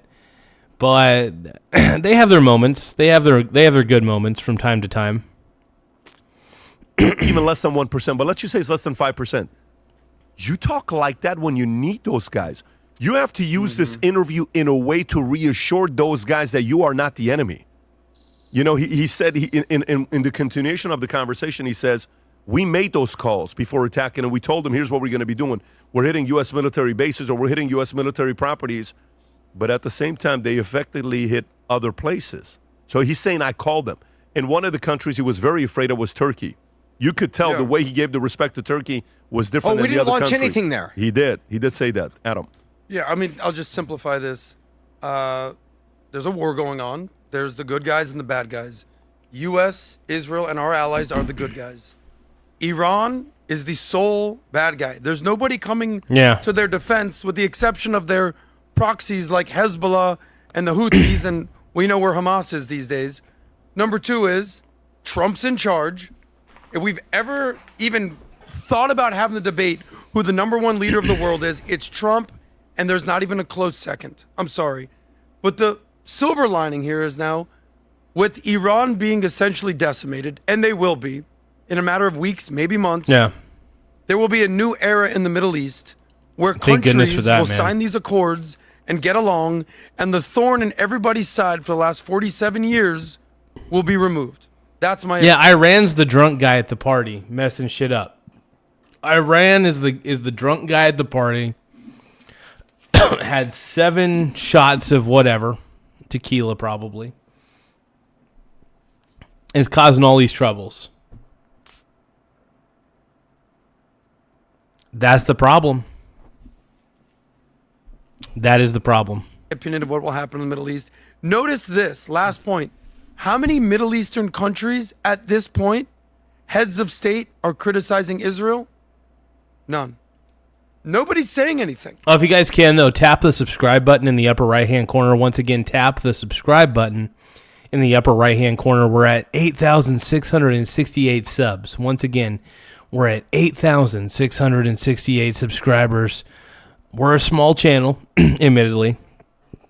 But if you guys do tap the subscribe button, it really does help the channel grow in a lot of ways. So I just appreciate all your guys' patience with me, and you guys have been incredible. The war in Gaza is done. All eyes are on Iran now. You know, they said all eyes on Rafah. Nobody cared about that. All eyes are on Iran right now, and Iran is being exposed. The last thing Iran regime needs right now is their name in the news. Remember when they said they were going to kill people, and then they said the way to save these people's lives is talk about Iran. They want to do this in the darkness. They want to turn off the internet. They want to murder and maim their own people when nobody's looking. Well, now everybody's looking at Iran right now, and they have no choice. So they're going to lie. They're going to be deceitful, but everyone knows what they're doing at this point. Yeah. This is showing who they've attacked? Yeah. Yes, sir. Qatar, Cyprus, Israel, Iraq, Jordan, Turkey, U.S. assets, Saudi Arabia, UAE, Kuwait, Syria, Bahrain, Oman, Azerbaijan. Just making friends left and right. And so you know what this means? They're all on the same team against Iran. Can you imagine how double dumb that is? Triple dumb. You're in a fight and you can't make any allies. Any allies, and they're siding. That is wild, actually. I asked this question. I said, what was the chances that you would have thought 2 weeks ago, a month ago, 3 months ago, something's going to happen with Iran, Israel's going to attack, and all the, states, what do you call it? The Gulf states are going to side with U.S. and Israel. What do you think is the chance of that happening? Oh, 0. Oh, no way. Well, they just did. Why? Why are they doing that? Gang, you guys heard? I think there's. Well, it's because Iran's the drunk guy at the party, just punching everybody and making things terrible. Making everything terrible. It's absolutely it, man. There's a massive leadership taking place at the Trump Doral. Trump even yesterday said, hey, go to Trump Doral. And guess what? We're holding our annual sales leadership summit that we do once a year at the Trump Doral, March 25th through the 27th. If you're somebody that no, what the fuck is Pat Bet David shilling now? A business $1 million or higher, and you got 5 salespeople, this may be the right event for you when you want to watch this video. Go ahead, Rob. There are 3 different types of sales leaders I've worked with the last 20 years. One of them are those that are boss, that are oh no. Pat Bet David, man. Telling you what to do. One of them is the one that wants. I will play his ad because I do respect him for giving me content I can react to. Hold on.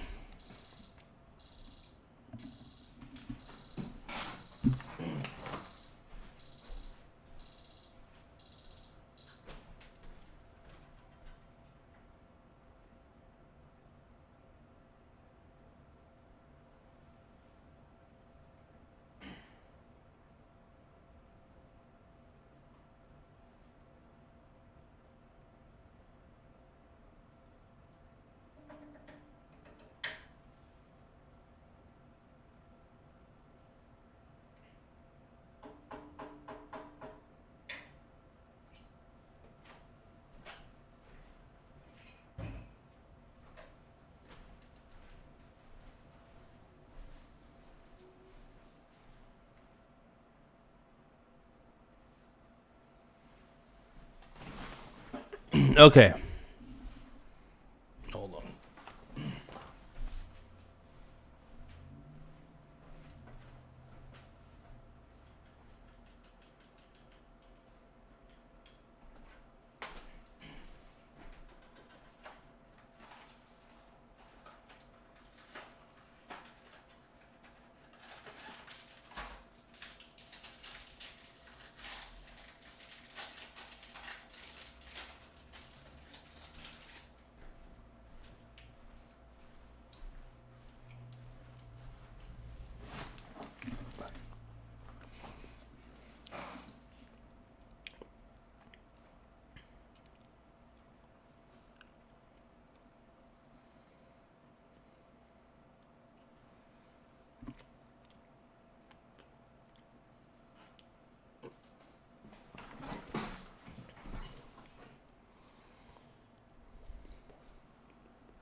Hold on.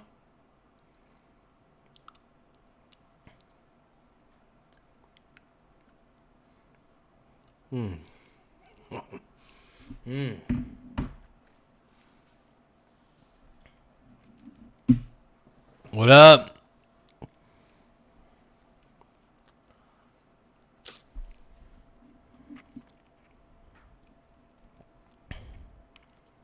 Aaron Russell, baby. My homie. Got my boy. Got my boy Ty Lord. Killing it, man. Let's keep going. Wants to be your friend. He wants to say, hey, Johnny, let me help you get to this next level. And then the other one is the leader that's sitting down with you, accountable, challenge, pushing you. You can do more, expectation, business planning. Each one of them has pros and blind spots. Once a year, I host an event called the Sales Leadership Summit. This year, we're doing it at the beautiful Trump Doral, March 25th through the 27th, where we talk about topics like this, 200 plus pages in a manual with people from around the world. You have to do a minimum of $1 million a year and 5 salespeople to qualify to attend this. So if you're someone that's watching and saying, I think I'm like a boss, I think I'm like a friend, I think I'm a leader, I want to find my blind spots, click on a link below, fill out the information. One of our consultants will get a hold of you. Beautiful. Click on the link below or go to that QR Yeah, I don't qualify for that. code. We talk about a lot of different things.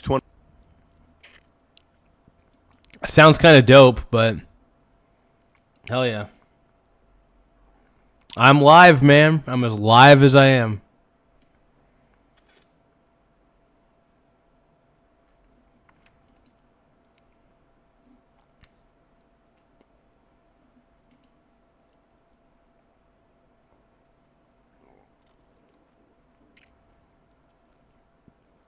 Oh, we got Asman. So yesterday there was a guy in New York that threw a bomb at what do you call it? They threw a bomb, pipe bomb, at this guy that was doing some I think that's what he was some throwing, event. right? And so the people that did it threw a nail bomb at a a nail bomb. Okay, a person demonstrating, and they were yelling Allahu Akbar, right?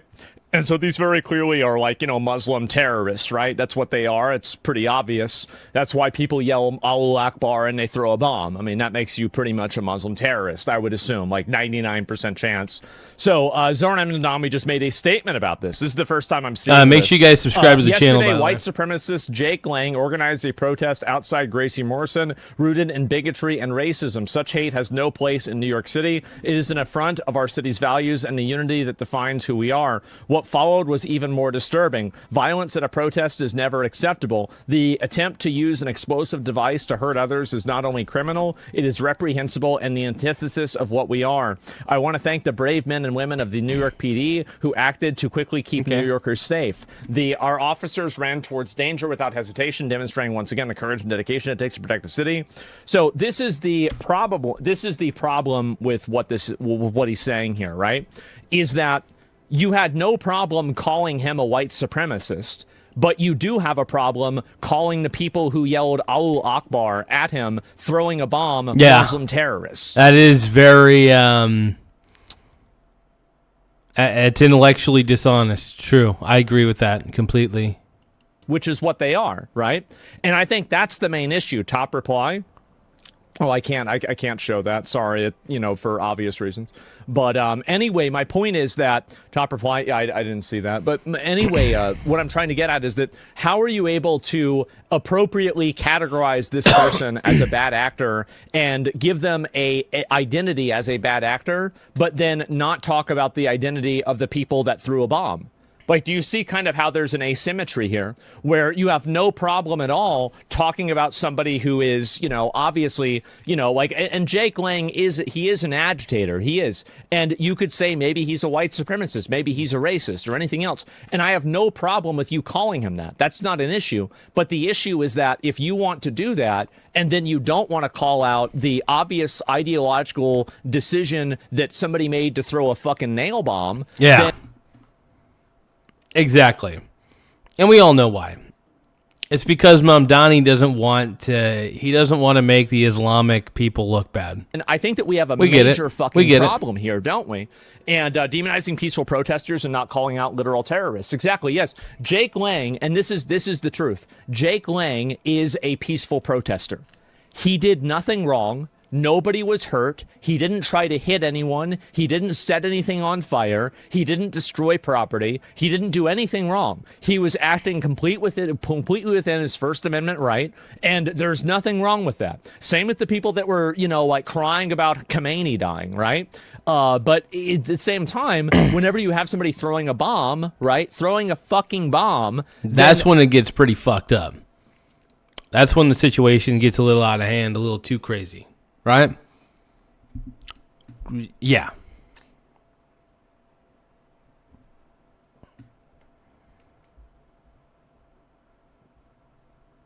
No, Asman's the man, dude. Hey, keep Asman's name out your mouth. Keep Asman's name out your mouth. That is these people should be hanging right now in the middle of New York City. That's what should have happened. Like, the moment that you throw a nail bomb is the moment that you get strung up. Yeah, that's pretty low, dude. To throw a nail bomb? Are you kidding me? That's like levels of fucked up that I'm just like, come on, man. You can't be serious, bro.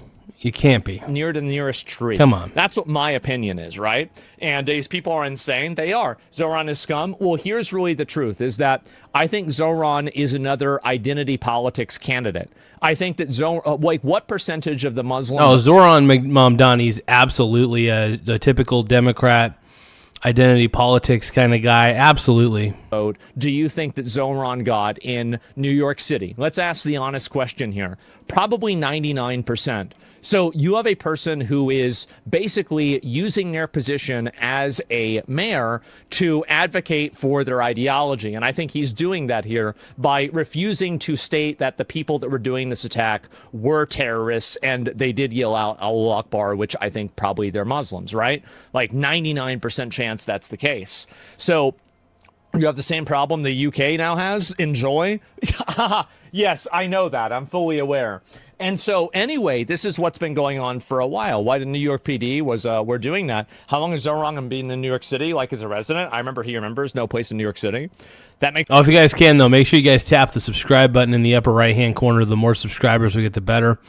It does help the channel grow in a lot of ways. But yeah, make sure you guys tap the subscribe button in the upper right hand corner. It really does help the channel grow in a lot of ways, and it helps my PP grow in a lot of ways. So don't forget to tap subscribe, man. Let's go.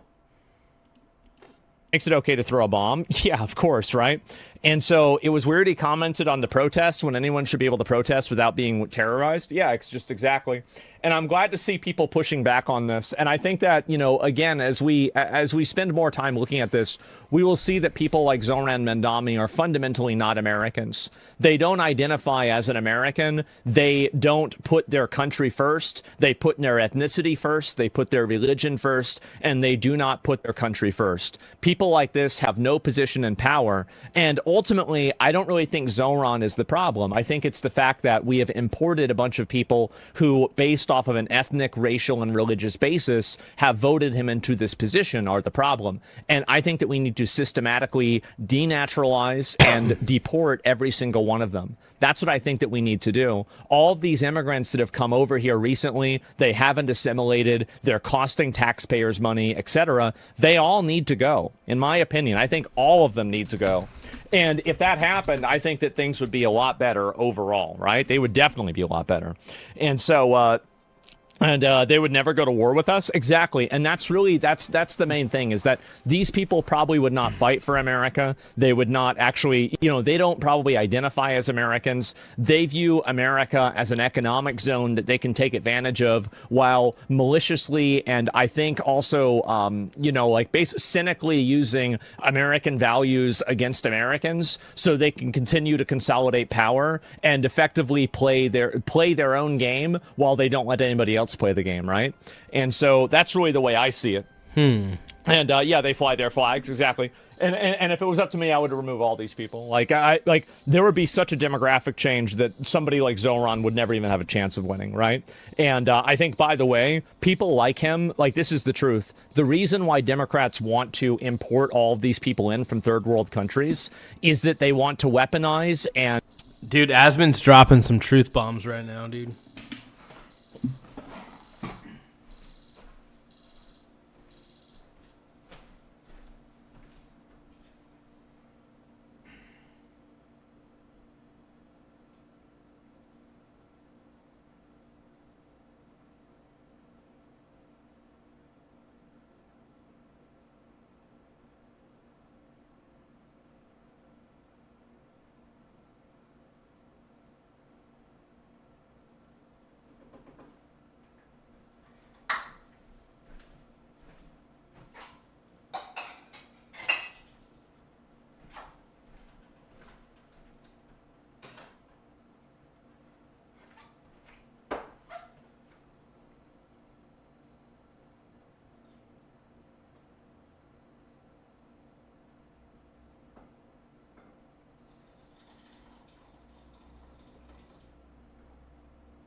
All right, let's keep rolling.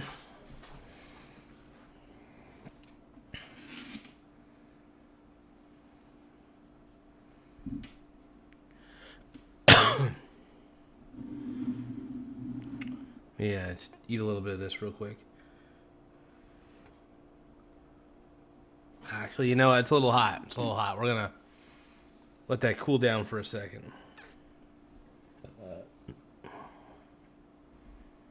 And basically take control of identity and racial politics and be able to weaponize a non-white, non-Christian, non-American, non-Western coalition of people to vote as a bloc in order to enact their policies. That's clearly what the goal is. And if Americans don't wake up to this, I think it's just going to continue to get worse. And I think that not only do we have to stop it from it's because a lot of white people in America suffer from suicidal empathy.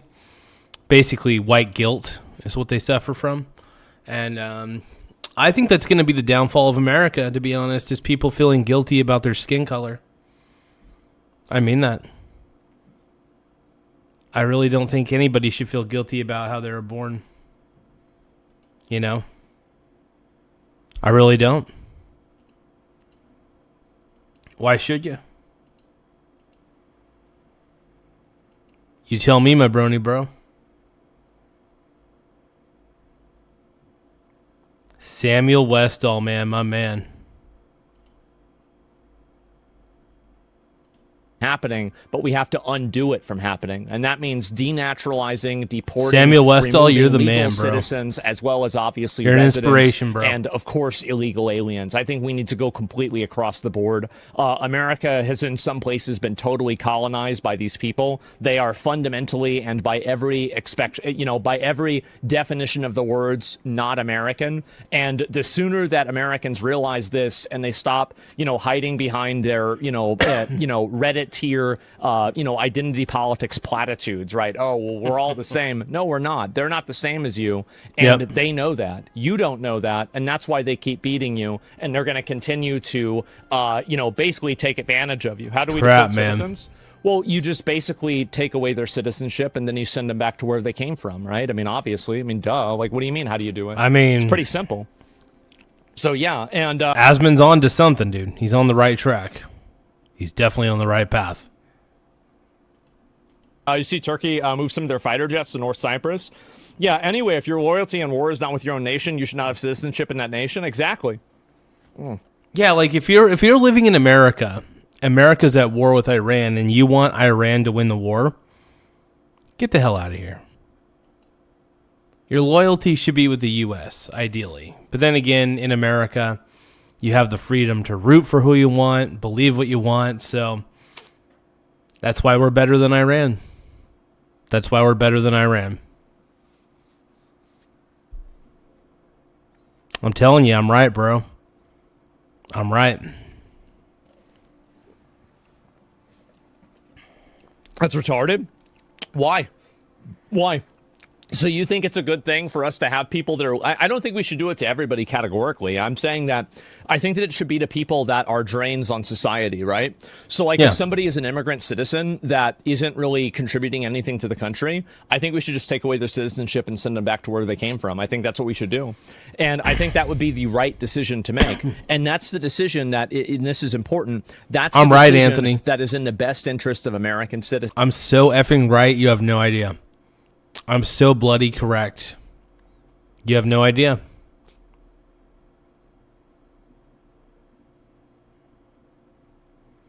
Odin, what the fuck are you talking about now? Tiny Lion Gaming? That's formerly known as Feline Gaming. Tiny Lion Gaming, what up, dude? My brony bro, dude. I got my brony bro, Tiny Lion Gaming in the house. What up, dude? It's good to see you, bro. Good to see you.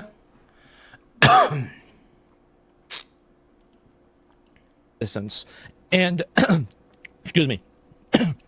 And that's what matters the most to me, right? But these people don't care about that. And they will always advocate for it. This is one thing you have to understand is with people like Zoran, they will always advocate for and downplay any degree of terrorism or any degree of bad behavior with their own racial and ethnic and religious identities. They will always do it. These people play identity politics. Oh, yeah. Zorhan Mondani, or whatever the hell his name is, he is the king. Thank you for subscribing of to identity the Michael politics. Garza Show. Don't forget to tap the subscribe button in the upper right-hand corner. Thank you, Kevin W., for subscribing to the channel. I really appreciate it, Brony. In fact, you know what? I'm going to put Kevin W. back up on the board. Thank you, brother. Thank you for appreciate subscribing to the Michael Garza Show. Don't forget to tap the subscribe button in the upper right-hand corner. Thanks for subscribing, Kevin W. I appreciate you, bro. And if you guys can, subscribe to the channel, because it does help the channel grow in a lot of ways. So the more subscribers we get, the better. We're trying to reach 10,000 subscribers before the end of March, and we're pretty close. I mean, we're getting there. So we're trying to hit that 10,000 subscriber mark. We're pretty close, like I said. So if you can, please subscribe to the channel. We are an up-and-coming, growing channel. We're growing every day. So please, for the love of God, subscribe to the channel. Let's go. And also, if you guys are okay with watching liberals cry in the chat, look, I make all the liberals in the chat cry. I'm really good at making the liberals cry in the chat. I don't know what I do. I don't know why I'm doing it. I don't know how I'm doing it. I'm just speaking the truth. Make sure you guys subscribe to the channel, though. Let's go. Win. Other people, Americans, real Americans, don't do that. These people do, and that's why they win. It's because whenever you don't play a game and your opponent does, you end up losing and they beat you. That's the reality. So anyway, so you want America to be isolationist? That's not what I said. I didn't say that. It's not even worth explaining the difference to you. So, yeah, actual disabled Americans like my cousin and illegal immigrants on welfare. Well, yeah, I mean, obviously I don't want to have disabled Americans lose their welfare. I mean, of course not. I mean, if anything, I think they should get more welfare. But, you know, we can't do that because we're funding entire civilizations to come over here and then live off of us. It's awful. So that's really the way I feel about it. That's what my opinion is. And yeah, I don't block anybody. I don't cancel anybody unless they do something super, super egregious. I mean, it's got to be beyond egregious for me to block you. And I'm not afraid of what you got to say. I'm not afraid of what you have to say. I think you're more afraid of what I have to say, though. And that's why I don't block anybody. I want the liberals to be mad at me. I do. You want to know why? Because I know they're mad at everything. They're going to be mad at me eventually. I might as well rip the Band-Aid off it if you know what I mean. So, why not? I think it's pretty obvious that you have people like this that go around, and I can scroll down and read some of the comments, probably not Jake's comment, but we can read the other ones. You left out an important detail. Yeah, exactly, right? Here's what you left out. Explosive was thrown by Muslims. They were shouting Allahu Akbar. Exactly. The fact that you opened your statement referring to Jake Lang as a white supremacist instead of condemning the guy that literally tried to throw a bomb at peaceful protesters tells us everything that we need to know about you and your usefulness. Well, he's extremely useful, just not for you. And that's the problem. And so, yeah, these are the two terrorists that they caught yesterday. As I said, they should have already hung these two people. It should have happened this morning. It's pretty obvious that these people threw the bomb. We have it on video. It's obvious. And so, again, like, that's really the way that stuff like this. That's crazy, man. Why would you throw a bomb? I mean, it's awful. That is terrible. What the hell, bro?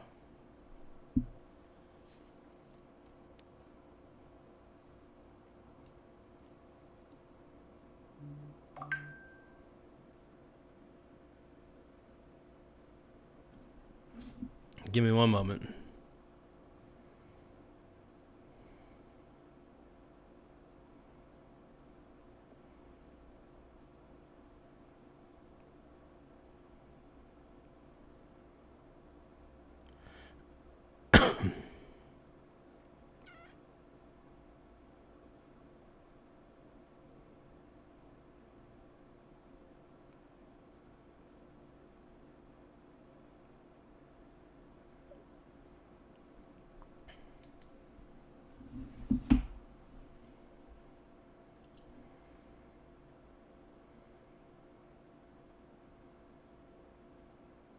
Should be dealt with. Kansas City airport evacuated. Wait, what? There's another bomb threat? Let me see.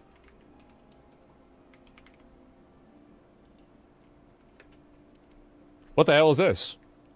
Is there another one? I haven't heard of this at all. This is new. Breaking: a bomb threat in Kansas City International Airport calls evacuate. Oh my God. What is this?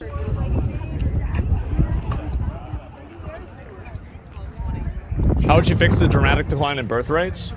Subsidize childcare for actual Americans. That'd be number one. Like, that'd be my main thing. Like, obviously, I'd do other stuff too, but that'd be the main thing. And they still deserve a trial, even though it's pretty clear they did it. You can't just not whack people in the same day you arrest them. Well, I don't know. Why not? It's pretty obvious. It's pretty obvious they did. So it looks like we got somebody conflicted about their homosexuality. Brain Dead Diver says, please tell me you don't think I'm gay. Well, I mean, only you know that you're gay. Are you gay? Here's the thing, man. If you're gay, you're gay. It's okay. If you're into schlong, I mean, if you think about dongs all the time and you get an erection to dongs, then you like dudes and you're gay, and that's okay. It's okay to be gay. All right? It's all right to be gay. Do your thing, brother. If you're gay, you're gay. I mean, I feel like there should be exceptions for everything, right? I think that's an exception. Throw a bomb into a crowd of peaceful protesters, I think you should be swinging the next day. Sorry to say. It's pretty obvious open and shut case to me. Yep, citizens of a trial? Yeah, definitely. They got them on tape? Absolutely. And not terrorists. I mean, they're fundamentally terrorists. But anyway, this is something different. And anyway, police in bond shifting dams currently sweeping the concourse and terminals as authority investigate. This is what happens when we start wars with foreign nations like Iran. I love the argument that Ed has about this, that we can't start wars with foreign countries because then they're going to terrorize us. I can't think of a better argument for starting a war against Iran than the fact that if you make them mad, they're going to try to blow up your airports. Yeah. That's plenty good reason to go to war. Honestly, I agree with Asman on this one. Wholeheartedly. Completely. Okay, wow, wait a minute. I'm right. Oh my God, that's crazy. What a fucking surprise. He's so fucking... Well, what this is again, people that think like this, what happens is that they get colonized and taken advantage of slowly because as they allow more of this into their community, eventually it becomes a majority and then they become oppressed. Asman's right, man. Dude, Asman is like dropping truth everywhere.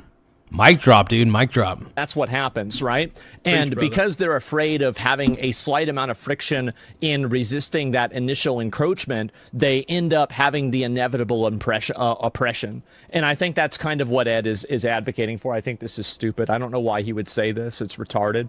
So, yeah, there's another bomb threat that's been called out. And again, it's also, by the way, there's nothing here that says it has anything to do with Iran. Nobody has said anything about Iran. None of this has been shared. So people are just inventing their own narrative to begin with. Look at this. That's a lot of people. Oh my God. That's a lot of people. Holy crap. That's an ass load of people.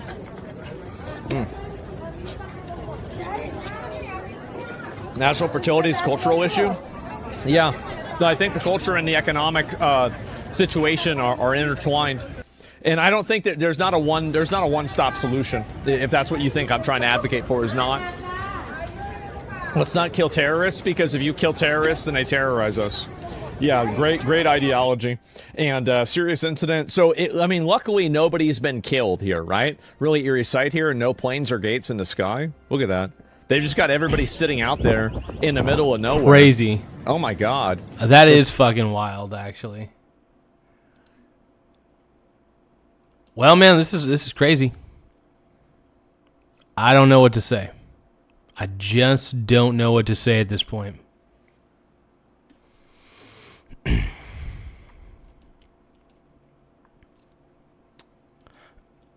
Wild, and wild. Give me one moment.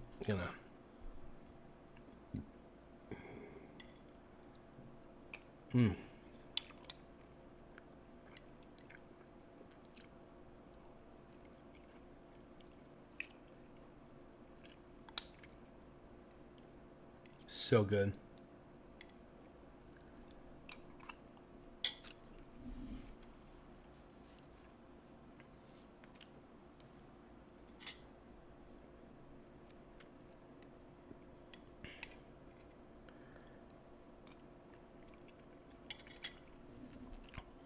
Oh, this soup is amazing.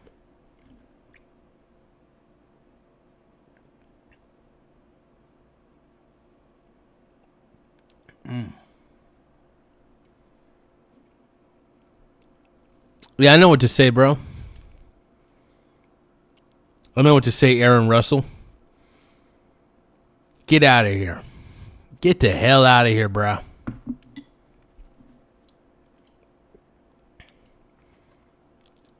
Get out of my bussy. Oh, Trump is crashing out. Okay, hold The on. U.S. didn't authorize Israel's attack on Iran's oil depots, and Trump is getting mad? Wait, what? Breaking, the U.S. is dismayed by Israel's attacks on 30 oil depots on Saturday, sparking the first significant disagreement between the allies since the war began, per Axios. Strikes details include, the strikes reportedly went far beyond what the U.S. expected when Israel notified it in advance. We don't think it was a good idea. An Israeli official said the U.S. message to Israel was WTF. The president doesn't like the attack. He wants to save the oil. He doesn't want to burn it. U.S. gas prices are now expected to surge well above $4 a gallon this month.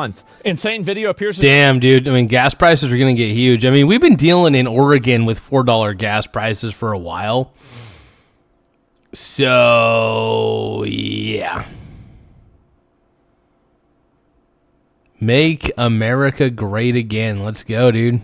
Let's go.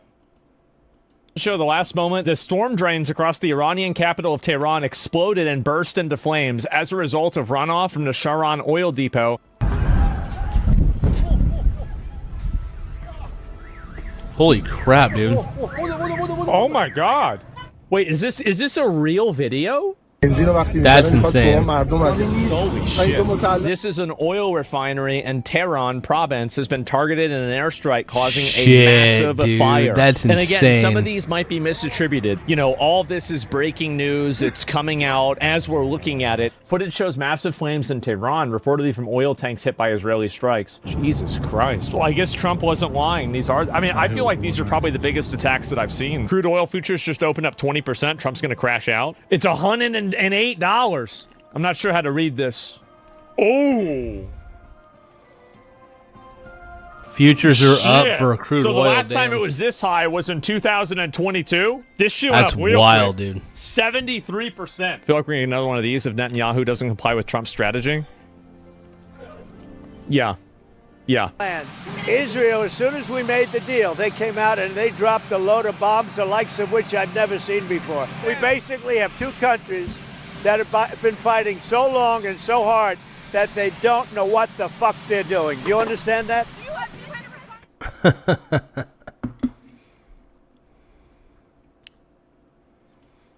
That's crazy, man.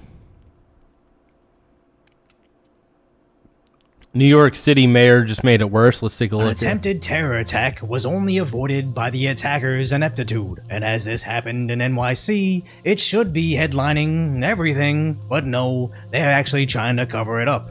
As these two individuals tried to light a pipe device outside the mayor's mansion over conservative activism. Whoa! As the second angle from Fort Fisher shows, it was basically tossed at the cops.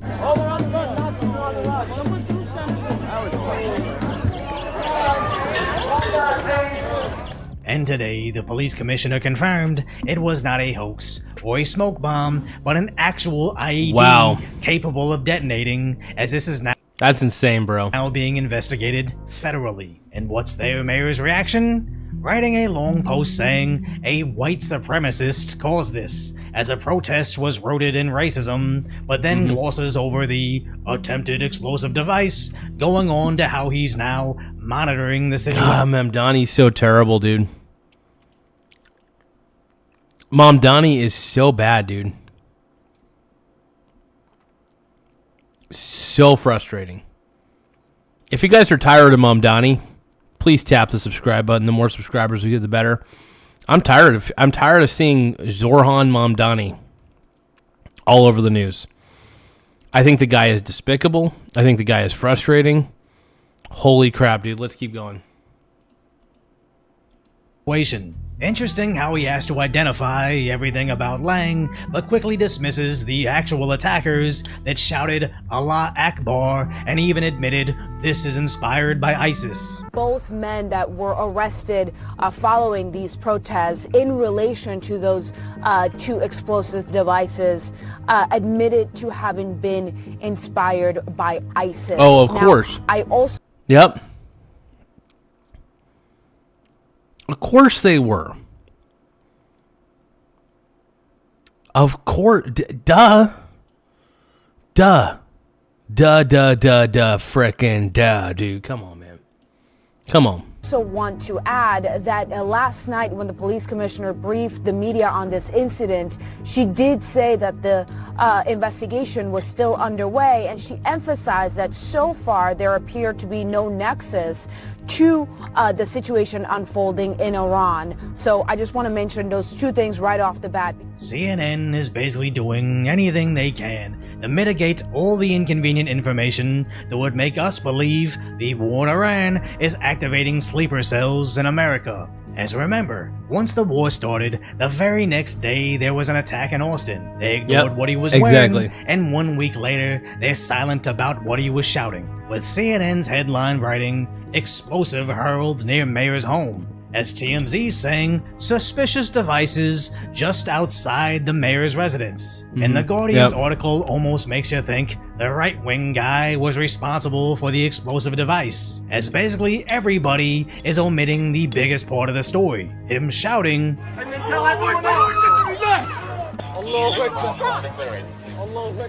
but basically none of the major media outlets nor Mayor Mamdani is willing to address this. Crazy. Which at best suggests they just accept it, or at worst, they're encouraging them. Cover up. Cover up, dude. That's the way I look at it. Straight up cover up, bro. As basically their brown shirts to disperse any conservatives from daring to visit their lawless city. But the reality is, it's not just right-wing activists they're attacking, they're putting everybody at risk of exploding. As right after, another device was discovered, this time inside a vehicle, evacuating buildings as a bomb squad arrives.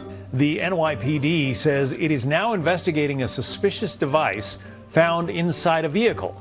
This comes after 2 men were arrested yesterday for throwing improvised explosive devices. It's sad, as I actually know several liberals who absolutely refuse to listen to Fox News, but they're the only outlet initially covering the explosives and evacuations, as sadly that wasn't the only one. A total of 3.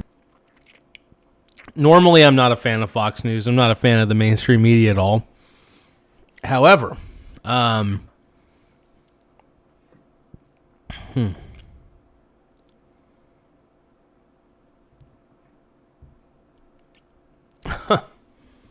You don't like Campbell's Chunky Soup? And dude, Campbell's Chunky Soup is not that bad. To anybody who's hating on Campbell's Chunky Soup, dude, it's good. Oh, it's Campbell's chicken noodles. It's regular.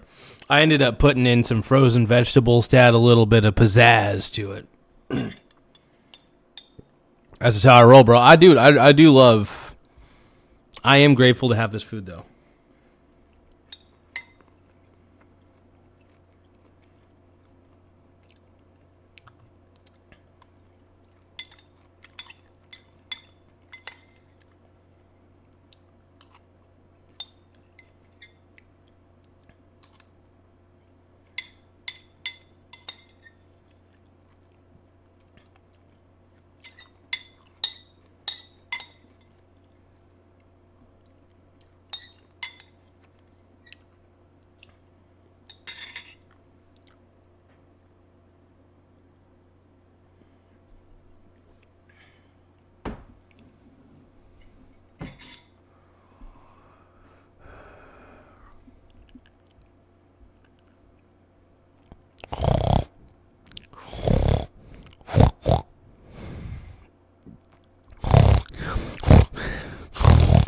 There we go, Darth Slayer. I oinked for you, bro. I did it. Devices have been recovered in this neighborhood since yesterday afternoon. One of the devices contained a powerful explosive known as TATP. Fox News contributor Paul Morrow says this is an explosive that has been used in other high-profile, deadly terrorist attacks across the globe. Emir Balat and Ibrahim Qayyumi are now reportedly in federal custody, being interviewed by the FBI in connection to the devices. Our Bill Malushin has learned that Balat's parents are naturalized U.S. citizens from Turkey, and Qayyumi's parents are naturalized citizens from Afghanistan. And knowing New York residents, they're probably oblivious to all of this. only thinking the mayor was in danger because of right-wing protests and not the string of explosive devices inspired by ISIS hiding from the headlines, as this just proves they see your lives as an acceptable sacrifice to protect the narrative. As let's be abundantly clear here, this was an attempted terror attack. Oh, they're trying to protect the narrative. That's for sure. They're trying to protect the damn narrative, bro. In a major American city. They're trying to say that white supremacy is everywhere. No, it's not. You're making up a boogeyman. If anything, white men act like cucks. The media is conveniently omitting who did it, as explosive devices don't throw themselves. This is Waukesha all over again. PBS just suggested it was a parade crash. Local news just said it was an SUV speeding through the parade. Then Reddit too followed suit about the mysterious SUV. But only Fox News let you know exactly who did it and their long criminal record. Again, proving no matter how much you hate the mainstream media, you don't hate them enough. And if you appreciate my concise. Yeah, the mainstream media does suck though. And I can't stand the mainstream media, bro. Sometimes lighthearted commentary on the tragic status that is today's reality. Subscribe to Decoy for more updates.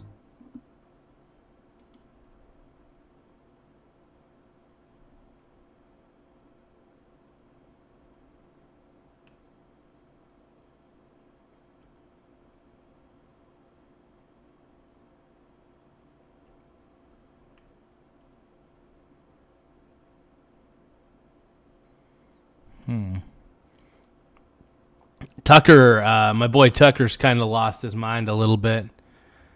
Oh, Bitcoin is going to die, dude. T-How, Terrence Howard, dude. Yeah, Antifa sucks, dude. Antifa's the worst.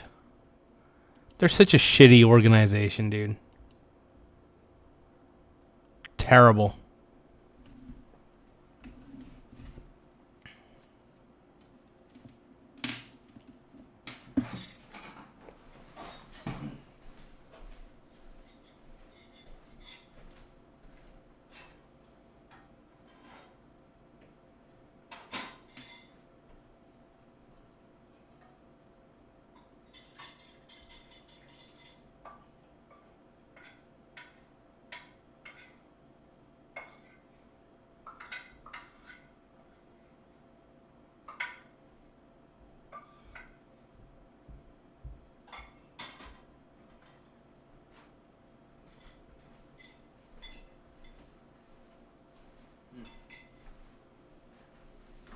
All right.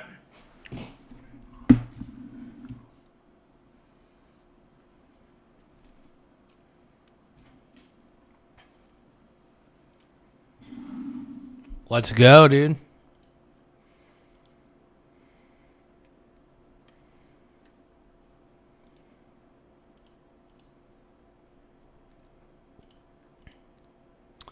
Where are you guys at, man? Where's everybody at, dude? Everybody's out of here. What the hell, dude? Ja Rule.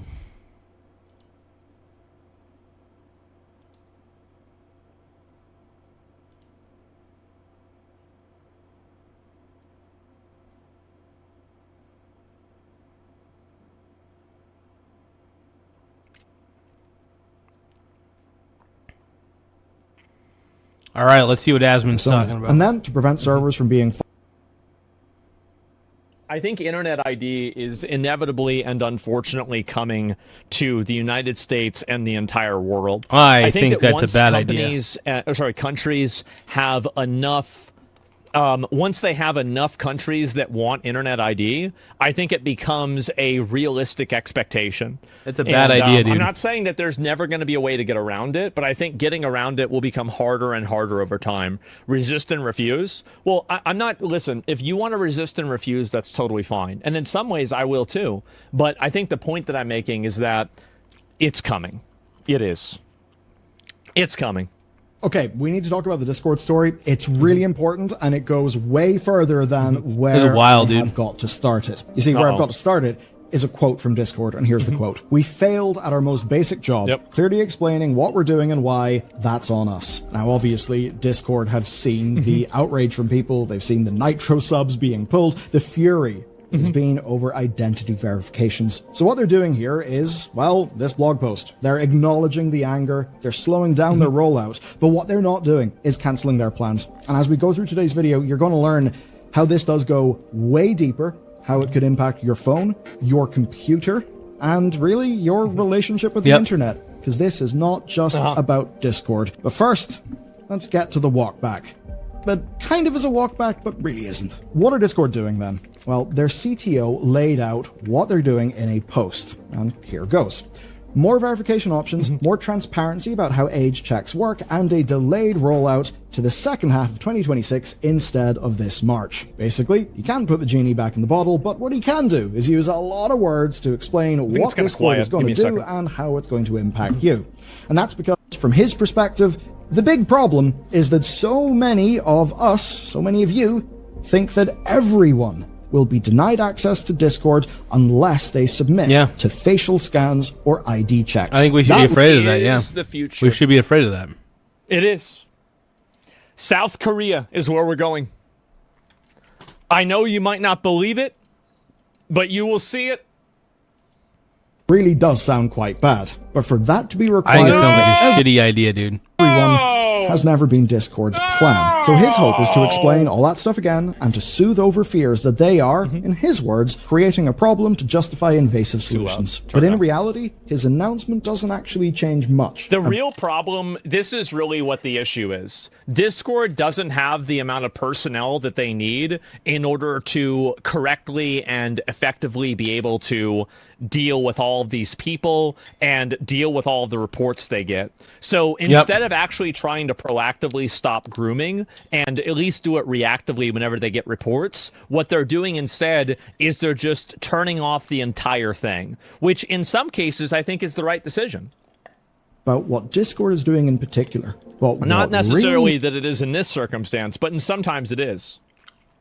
Matters is what this story reveals globally, and this does include new legislation in some American states, stuff in the UK, stuff in the EU. Basically, if you're watching this channel, and I know the demographics, or I suppose the geographics, this is almost certainly going to impact you in a way that is not just Discord.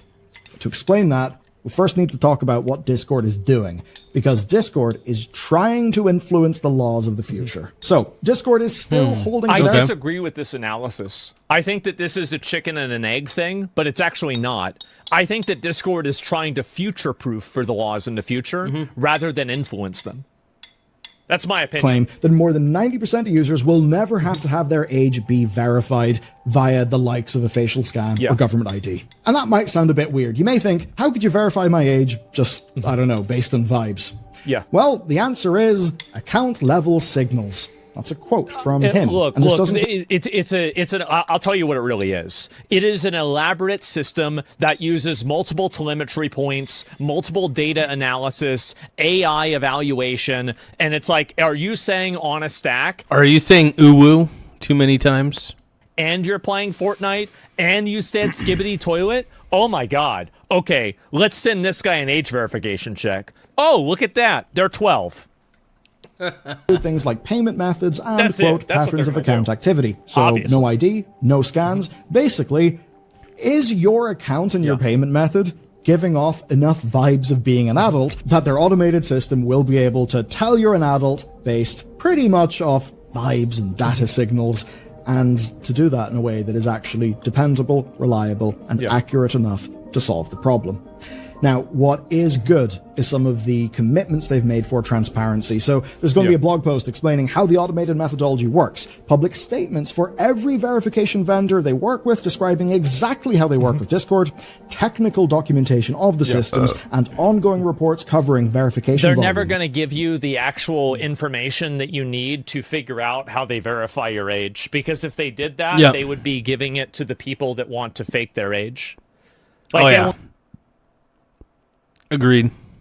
Never actually.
Let's do this.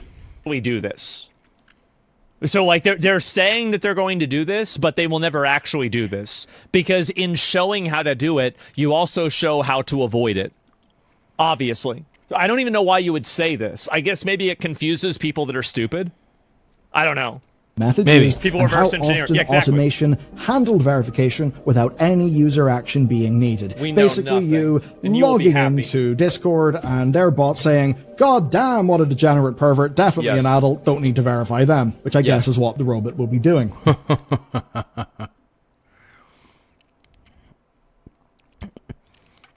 I think this is getting into. I think people are going to stop. I think Americans are going to stop using Discord because of this. Maybe. I could be wrong. I think too many people use Discord, unfortunately. I'm not a big fan of Discord at all, so.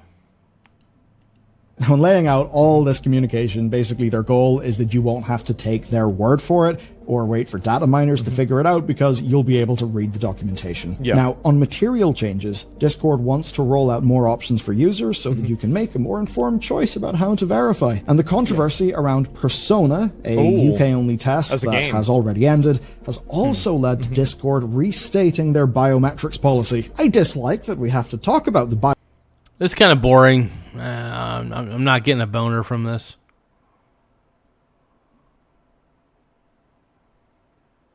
Huh. Oh shit, top 5 stocks to watch while the market crashes. Market again, because then I think that you're just one bad trade away from giving back all that you've ever made. With that being said, again, yes, HIMS 100% is definitely a stock, especially with how it's gapping up, that I'm going to be watching when markets open on Monday. I don't know, man. I don't trust a we'll lot. see how I don't trust a lot of these weird penny stocks, you know? I don't trust a lot of these. This feels like a Jeremy Lefebvre company. HIMS feels like a Jeremy Lefebvre pick. Oh, shit. Tim Smith just said the new Adam Livingston is out. Oh my God! Yesterday I wasn't feeling Adam. I wasn't feeling Adam Livingston, but tonight I am feeling my boy Adam Livingston. Let's watch. Let's watch. I'm like, OMG, dude! Holy shit! Holy shit! I got my Alex Jones voice going too. Let's watch, dude. Adam Livingston. All right.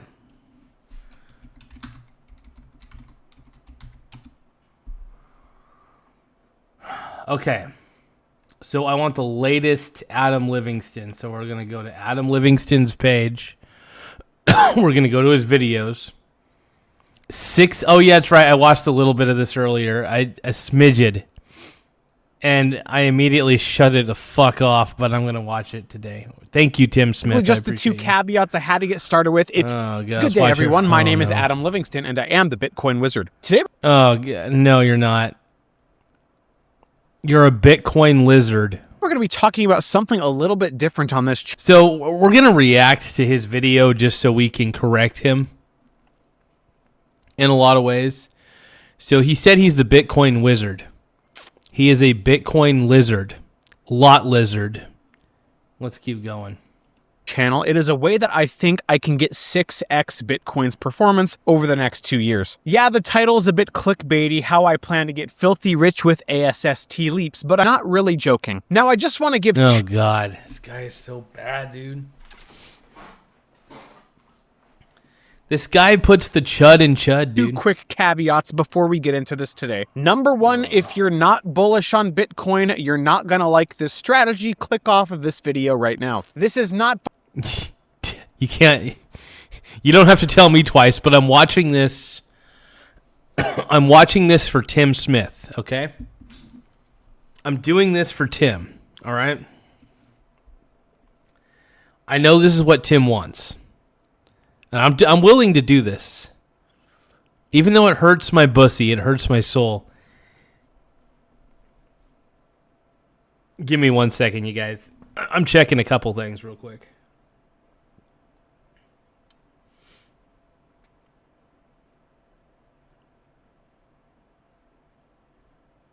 I'm trying to see what price silver's at.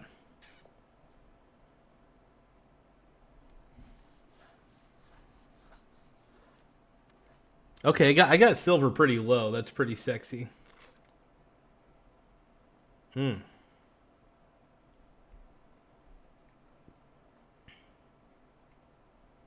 Okay, well, let's keep going. Financial advice. This is financial entertainment. So if you're going to whine and cry about volatility, this I will whine and cry about volatility. Yes, I will. Is not for you. So those are basically just the two caveats I had to get started with. If you don't like Bitcoin, you're not my audience, obviously. And I do have to give the disclaimer of not being financial advice because some people just... Even if I was into Bitcoin, Adam, I'm sorry. You are a 40-year-old man using Gen Z lingo. I can't take you seriously. Even if I was a Bitcoin cultist, I could not be into this channel. Don't have the time horizon that I do, then they buy a stock, they don't like the volatility, and then they whine and cry. See, I don't mind volatility. This is what you don't get about me, Adam. I don't mind the volatility. What I do mind is the volatility of what the asset is. For example, Bitcoin has an intrinsic value of 0. I do not feel comfortable buying a worthless asset on the dip. Because Bitcoin's intrinsically worthless, I do not feel even remotely comfortable buying Bitcoin on the dip. I just don't. Because it's intrinsically worthless. Having said that, I feel perfectly fine buying like a small cap ETF on the dip. I'm perfectly okay with that. Small cap ETF that has thousands of small cap companies, totally fine with that. Totally fine with buying a silver ETF on the dip. You want to know what those two things have in common? Intrinsic value. Once again, I say intrinsic value is what all those things have in common, okay? Let's keep going. Do this or do this. I don't really care. This is what I'm doing. I don't care what you do with your money. You have free will. It's your own responsibility. Yada, yada, yada. You get it. I had a lot of success investing in my 20s. I never really considered myself a trader exactly. My biggest investing wins have been looking at what I perceive to be misprices in the marketplace and then buying and holding for longer periods of time. I'm not a day trader. None of that nonsense. I usually don't buy options ever. I have in the past when I was... Tim Smith says, all this reference to dip just made me order 40 chicken tenders from Popeyes, hashtag DoorDash 2026. I love it. No, I love it when silver goes down, though. Whenever silver dips, I tend to be buying whatever amount of silver I can. At least that's the goal for me.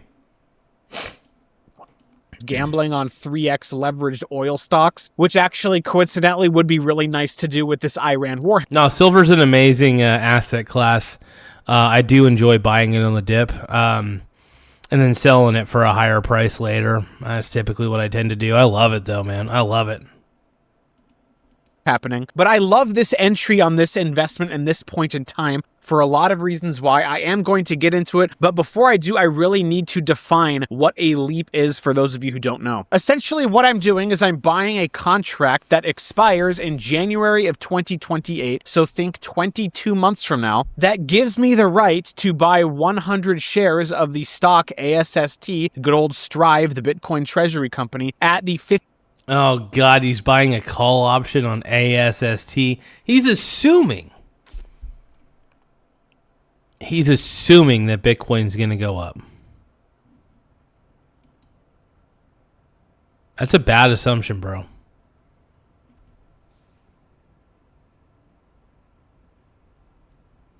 It has an intrinsic value of 0.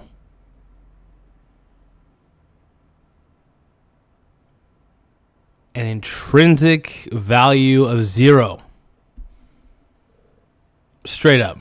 $15 price on that date. So somebody is selling me a contract and I'm paying them a premium to get the rights to the contract so I can exercise it on that expiration date to buy 100 shares of that stock for that price. Now, because of the... That's if it hits or exceeds the strike price.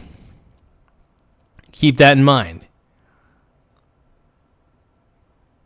So in this instance, these call options, they need to be $15 or more by the time you choose to. I should say the price per share of ASST needs to be at $15 or greater for you to be able to exercise that particular call option.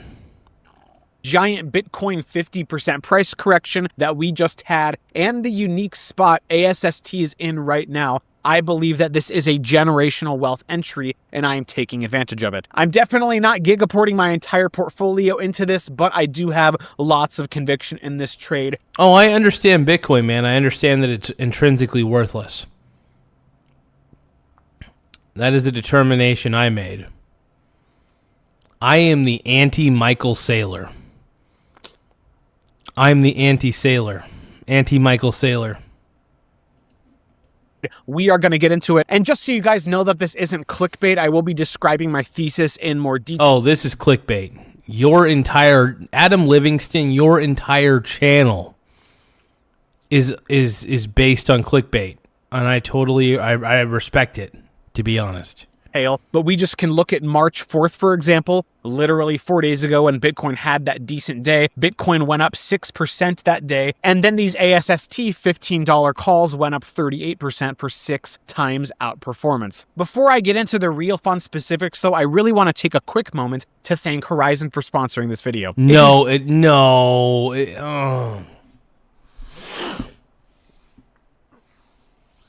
Horizon is this app or service that lets you take the unused equity of your home and invest it into Bitcoin. It's like one of the worst ideas I've ever seen in my life. You guys didn't know this is joinhorizon.com. You can go to this website and this Unreal. team of Bitcoin maxis will help you take your trapped home equity to buy Bitcoin with no debt. How about you take your trapped home equity and use it to buy stocks? Huh? Because stocks would actually be a better investment. They're volatile just as bad. I mean, you can get an entire dividend index, I guess, and you'd be fine ultimately, but whatever. Let's keep going. No monthly payments and no term limits, and the Bitcoin is fully yours to hold however you want to with zero risk of forced liquidation because this isn't leverage gambling nonsense. Retain ownership of your home. No, this is leveraged gambling nonsense. Are you kidding me?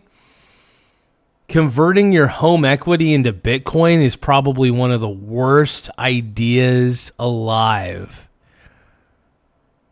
It's so dumb. Yeah, it's basically you're gambling. You're like, hey, I'm going to take some of my home equity and gamble, honey. Okay, sure, honey. You do what you got to do. Fuck.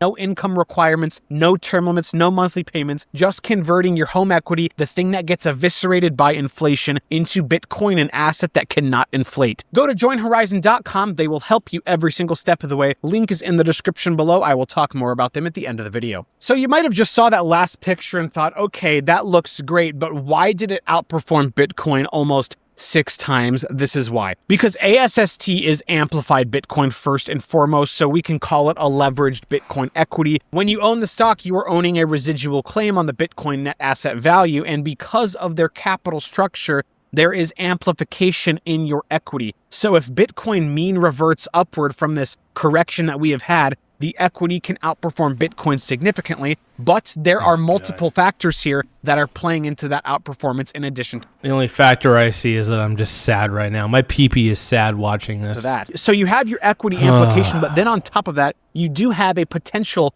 valuation re-rating. And if you're asking what I mean by that, if you go to their website, their enterprise value MNAV is a 0.98x, which means that the enterprise value of the company is only 98% of what their Bitcoin is actually worth. So technically, you're getting Bitcoin exposure at a discount. So let's say Bitcoin reverts from this price correction, and because the amplification, it goes up, and you see a potential re-rating in the multiple of the stock, you get that on top of your amplification as well. Then on top of those two things, I am adding the option convexity because I am buying these long-dated leaps. What am I doing? I am paying a small price, in my opinion it's cheap, to get control of 100 shares of the stock today, when I believe that the value of the contract to get you that same thing will be a lot higher in the future, because I think Bitcoin's going to go up over the next 2 years. So you have all of the... This guy's a fool. This guy's a village idiot. This guy is a village idiot.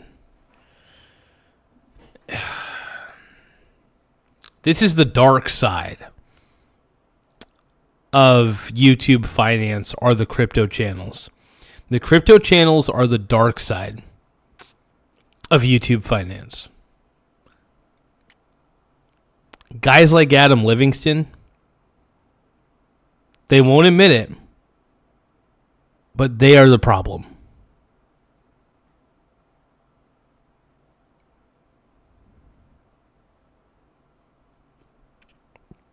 It's sad but true. Sad but true. These things working together in tandem to generate these types of returns. So we have to ask the question, what do I mean by common equity exactly as it's placed in the capital structure? What are you getting here? Well, you're not getting... Okay, we'll watch the rest of this here in a second. I found an interesting video. Hold on. Welcome back. Russia has joined the fight, helping Iran target Americans. The War No Secretary way. is talking about it. Does this put U.S. personnel in any more danger than they otherwise would be? Well, The Russian involvement. No one's putting us in danger. We're putting the other guys in danger.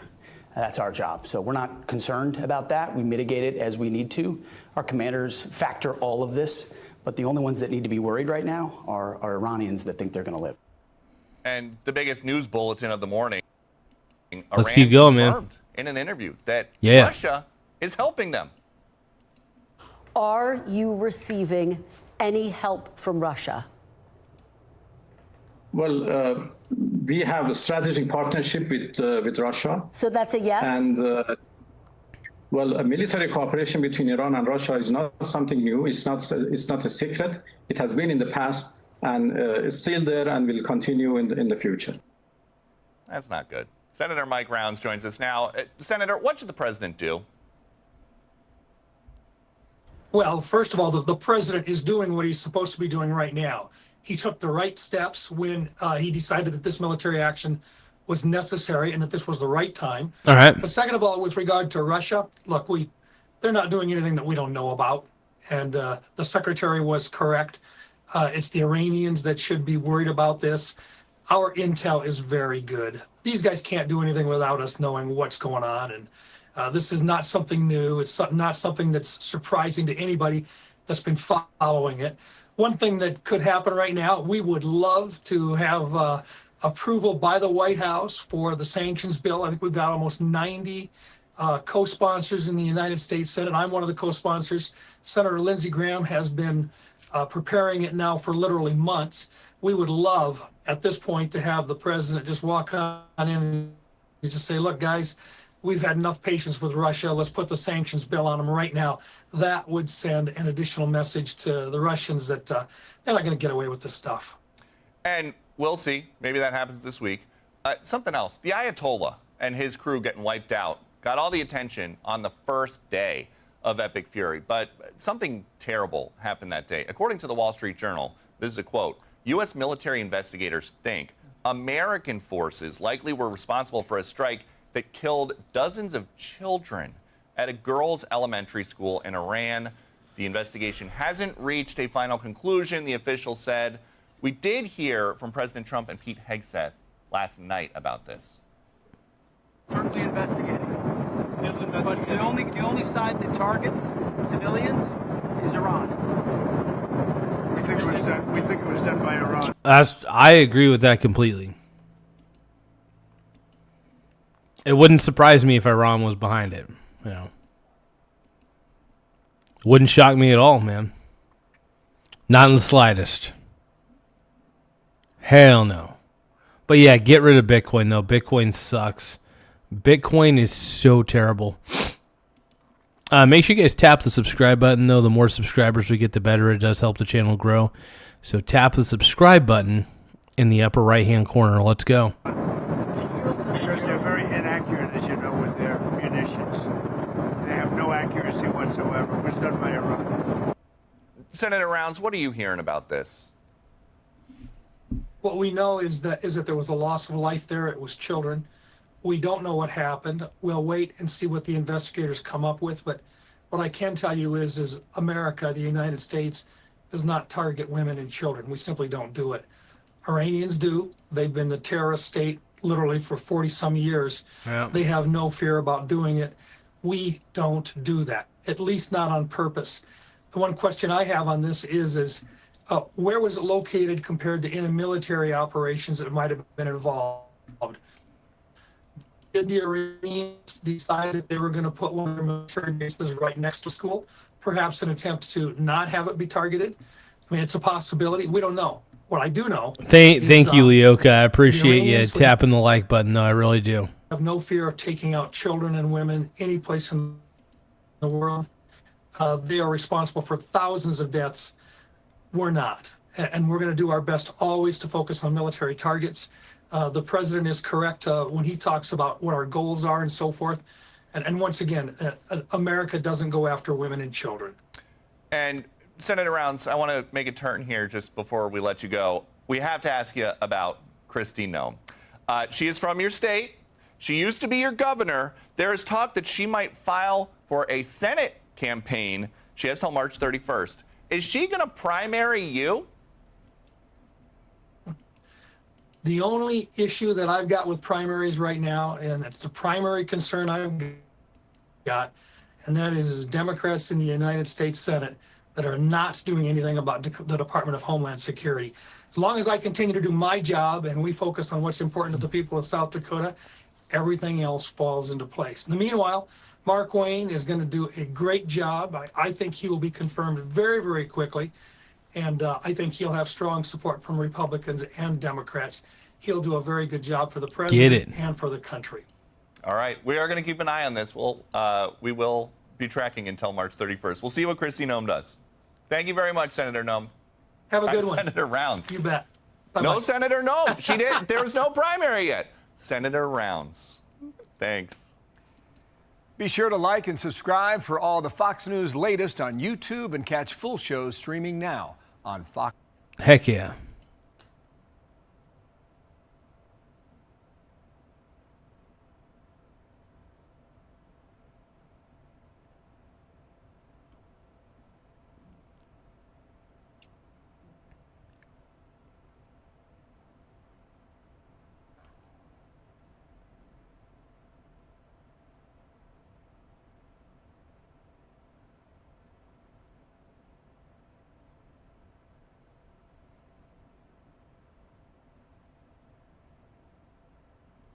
Okay.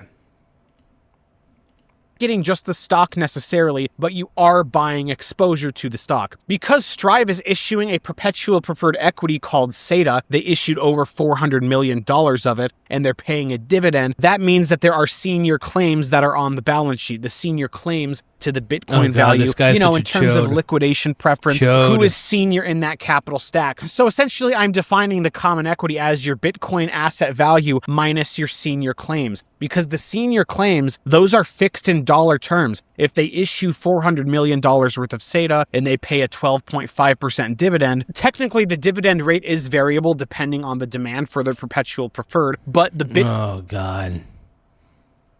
Bitcoin CAGR is obviously a lot more variable than that. The entire strategy is betting that Bitcoin will appreciate faster than the 12.5% that they're paying out. So that is the spread, that is the carry, that is what they're capturing, and that is the difference, and that is adding to the asymmetry of this opportunity. Anyway, that is how they are achieving amplification of the common equity. So speaking candidly, I did buy a lot of ASST shares. I just own the common stock. I was buying it around 30% premium. I just looked at the stock and said, hey, I'm buying this to hold very long term. I can stomach paying 30% premium for something that's 40% amplified Bitcoin. I thought that was a good trade-off, so I bought the shares. I was like, I'll hold these for a few years. We'll see what happens. I'm pro Bitcoin. I'm bullish on Bitcoin over the next 5 years. Whatever, I think this will perform. So I bought the spot price. But then I witnessed... I don't know how anybody could be bullish on Bitcoin. I think that I could see people pretending to be bullish on Bitcoin because they have no other choice. This Adam Livingston guy has created his entire YouTube persona around being the Bitcoin guy. He centered his entire persona around a Ponzi.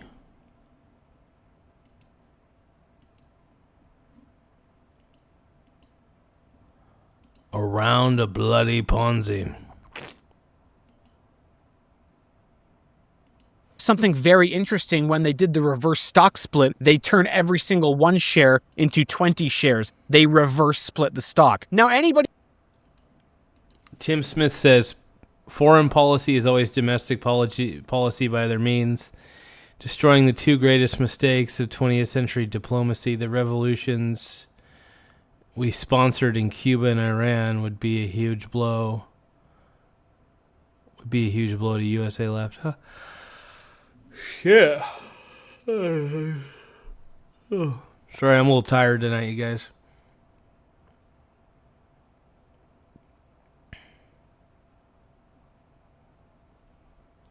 You're getting destroyed by micro wiener strategy, dude.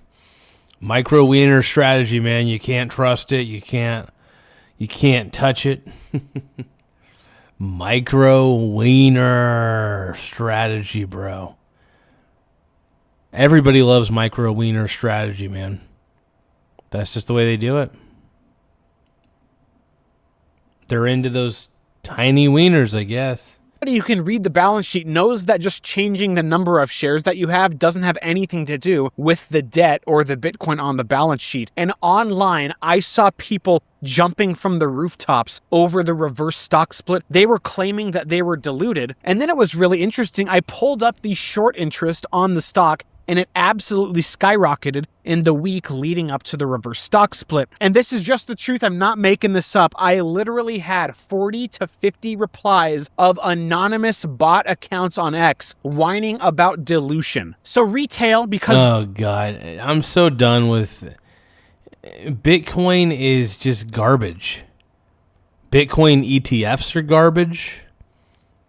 Bitcoin in itself is garbage. Come on, man.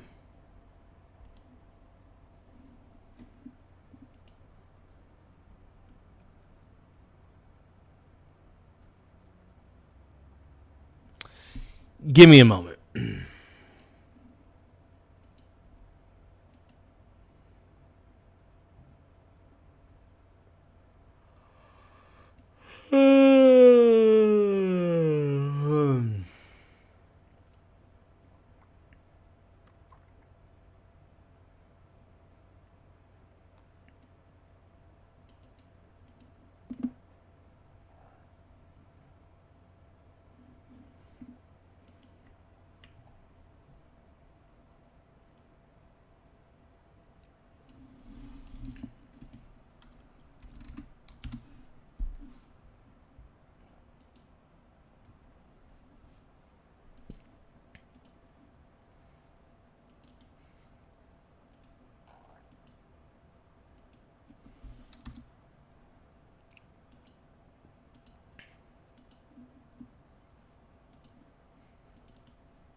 We're all going to Diddy parties together. Hell yeah. They're stupid. They absolutely capitulated, got destroyed by the short sellers. A tale as old as time at this point, especially if you've been paying attention to the Bitcoin treasury sector over the past year. I have not. The shorts have been killing it, and then we saw what happened. But I did notice, hey, now I can get the EV entry at a 0.97x MNAV. And then on top of that, I was thinking, okay, so the Bitcoin is The discounted. only thing you're thinking about is dong. They have almost no debt. And this was the big part that I really realized. They have $127 million in cash. We can go ahead and do the math. Very simple stuff. What is our number? They owe about $53.37 million of dividends every single year with the amounts that they have issued right now. So if they have $127 million in cash and you divide that by their annual obligation, well, what do you get? You get almost 2.5 years of dividend coverage in cash on their balance sheet. So I began to realize, okay, the company's not even valued at the value of their Bitcoin. They have over 2 years of cash coverage on their balance sheet that they can use to service the dividends. So then I thought, okay, if I believe that Bitcoin will most likely do a mean revert after this huge correction, why wouldn't I buy the contracts for January 2028, and I just wait for Bitcoin to do what it always does with the amplification, with the potential MNAV re-rating, and then I can greatly outperform. You do realize that it's not a guarantee that Bitcoin will ever go back up again, right? Anything with an intrinsic value of 0 eventually goes to 0. It's just the way it rolls, my son. My son. No, I just think that Adam Livingston is... I don't know if he's on drugs. It sure seems like he is. But this is insane. Perform Bitcoin. So I'm thanking the short sellers for making the retail idiots capitulate. They allowed me to get these leaps for pretty cheap, which I greatly appreciate. And then the balance sheet seems to be indestructible, at least for the next couple years. And you guys know I'm a Bitcoin bull on top of that, so I love the structure. The balance sheet looks great. They only have $10 million in debt. So anyway, all of these things look terrific. So we don't need to go over the residual equity math because you guys know that you get a claim to the value of the Bitcoin when you own ASST. So if the Bitcoin NAV doubles, that means that your senior claims, those are remaining fixed at that $436 million. But then the residual for the common stock would grow at a much larger multiple than a doubling. Okay, that is the structural source of amplification. And just a quick review of how important this entry point matters. Obviously, it seems like Bitcoin is oversold when you look at the fear. Yeah, I mean, look, there's always going to be a cult following with Bitcoin. I think the lowest price it'll go to is 20 cents per Bitcoin. And look, I don't believe in Bitcoin at all. I really don't. I think that Bitcoin's a Ponzi scheme. It absolutely deserves to go to 0 because it's a Ponzi. But yeah, I mean, Bitcoin has an intrinsic value of 0. It'll go to near 0 levels, without a doubt.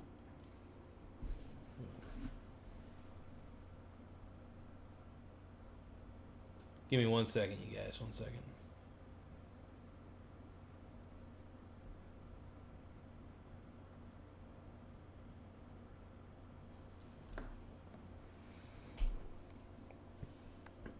I am a little bit tired tonight, you guys. I want to lay down and read a book. That's what I want to do. That's what I want to do, bro. That's what I want to do. Adam Livingston sucks, by the way. Greed index. When you look at Bitcoin and VIX, when you look at Bitcoin priced in gold, there are a lot of factors that make it seem like we are close to a bottom if we're not there now. If you want to make money, you are a bottom. In markets at the end of the day, Mr. Livingston, you are a bottom, bro. If you want to be a perma-bull like me, yeah, you can be perma-bullish on the top and get No, I don't know how anybody could be perma-bull on something with an intrinsic value of 0. I don't get it, bro. I don't get it. Excited that your portfolio looks great, but you can't turn bearish at the bottom, otherwise you're not going to make any money. You at least have to be consistent. Or you can be a 300 IQ trader and always time the tops and bottoms of these cycles. But you guys know that the Bitcoin dollar cost average bros have killed it over the last 5 years, greatly outperforming the S&P 500 because you don't even think, you just continue to focus and accumulate. So my point is, being a perma-bull does win over long periods of time. That's just a long-winded way of saying, hey, if you want to make money, you gotta buy when there is blood in the streets if you're also buying the top. So yes, I love the... I'm sorry. Being a permabull on Bitcoin is the dumbest thing in the world. This guy is eventually going to get burned. Not only by the Bitcoin markets, but he's going to get burned by his own audience. His own audience is going to eat him alive. Because they're going to be like, you betrayed me. Be like, yeah, you did. Yeah, he did. Because this guy convinced his entire audience to get into a Ponzi scheme. The options contracts when the enterprise value MNAV is below 1. The Bitcoin price is extremely depressed. It's almost 50% of what it was 5 months ago. So when I look at indicators for a good entry, I believe that this is it. This is my humble opinion. Quick point on the MNAV. The only entry you need, man, is inside of your re-rating. Remember, it's trading at that 0.97x multiple of Bitcoin right now. What have we seen in Bitcoin bull runs in the past? We saw MSTR go up to a crazy 3.4x MNAV, and that was when they had 250,000 Bitcoin on their balance sheet because of their convertible bond leverage that they also had on the balance sheet. Now, Strive is interesting because they do have an advantage because of their smaller size. They could increase Bitcoin per share on a percentage basis a lot faster because of their smaller size. So you're getting the Bitcoin per share increase working for you as well due to their smaller size, which we have seen historically the market reward a higher MNAV multiple to those companies. You guys remember Metaplanet when it went up to a 3, 4, 5, 6, 7x MNAV. Definitely not saying that the MNAV will get that high, but I am saying we have seen that happen in history to companies with more Bitcoin than Strive. Now the big part. So Mr. Bulbino says Bitcoin is too useful for international and shady dealings to ever hit zero. Gambling channels never get canceled. They're too far gone, and so are their viewers. Yeah, here's the thing, man. If you're watching gambling channels, not good, man. Not good at all. Not good. Just not good. Part of my thesis here really comes down to, is Bitcoin going to perform over the next 2 years by January 2028? Is it really going to go up? Even if it gets back to its all-time high, I might buy my own private island. But a huge thing backing my thesis... Oh shit, you heard it here first. You heard it here, folks. Adam Livingston said he might buy his own private island.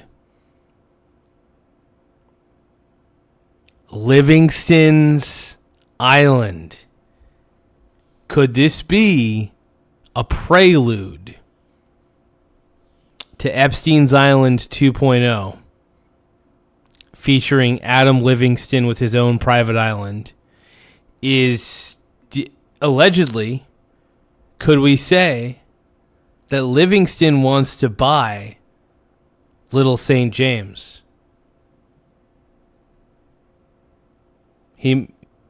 Adam Livingston could become a Bitcoin trillionaire. I don't know, dude. I don't know. Here, if you just look at Bitcoin's price history, the forward 1 to 2 year returns of Bitcoin after 50% price corrections are absolutely phenomenal. Your percent chance of having a winning trade on Bitcoin when Bitcoin drops 50% and then you enter is extremely high over 1 year and 2 year time horizons. So then I projected out with all of these things working in my favor for these ASST contracts, what will it... I don't think this is going to work in your favor, bro. I mean, it could. I've been known to be wrong, but I really doubt this is going to work in your favor. I just doubt it, brother. I doubt it. Look like in terms of my returns. That is assuming that we do see a reversion in the Bitcoin price. So what did I use for my values? I just used the power law. It's pretty small. The only thing I see is a perversion. All here on the corner of my screen, but right now, if we just see a reversion to the regression fit line of the Bitcoin power law, the long-term trend of Bitcoin ever since the Genesis block, you are getting 197,000 Bitcoin by the end of the year. Now, do I think it will mean revert to that by the end of the year? I'm not really sure, to be quite honest with you. Perhaps it could. I think it might. Who knows? Now, I'm just going to say the math is telling me with the contracts that I've already bought, if Bitcoin just gets back to its all-time high, I am going to make a crazy amount of money. But even a 197,000 Bitcoin, or God forbid market mania, if we see 200,000 plus, up to 678,000. That would be sad, dude. I don't want to see this guy make any money. I do not want to see Adam Livingston make a dime by end of year. Now, I'm not saying that I think that's going to happen. I'm not saying that at all. But the point is that this is such a good entry that even if Bitcoin just goes back to its all-time high in the next 2 years, I get to cash in. So this is close. This is December 14th of 2027. I would still have a month left to my contracts, but the middle power law value is almost 270K Bitcoin. And you guys saw that I got a 38% move off a 6% Bitcoin move. Now you can start to see. I'll buy the dip on oil. Nah, I'm not a big fan of I don't even, the only time I invest in oil is through the oil companies. I invest in oil through the oil companies primarily. Chevron, ExxonMobil, Shell, that sort of thing. So, I've been exposed to the oil sector for a while through those incredible companies. So, I love it. What a generational wealth opportunity this can be if Bitcoin just does what it always does. I posted a little bit about this on Twitter about me buying these contracts. I did see a comment about he thought the premium was expensive. Not in my opinion. If you look at the bottom power law floor here, 95,000 by the end of the year 2027. So even if Bitcoin just goes along, I don't know. I understand why he's buying the options contracts because he wants to make 10x his money. It makes sense, but at the same time, I'm just like, along the bottom power law floor, the entire bottom power bottom. That's what I heard.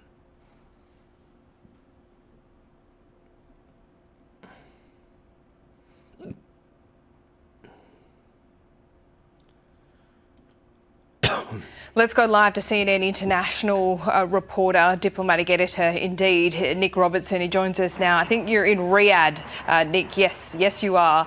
A lot of interest in what is going on there at the moment. We can hear a fair bit of activity behind you. I think it's interesting over the weekend. I hear what sounded like a race car. Sound like somebody's trying to do some Vin Diesel shit. That we have seen more missile strikes against the Gulf states, even though there seemed to be some kind of apology out of Iran.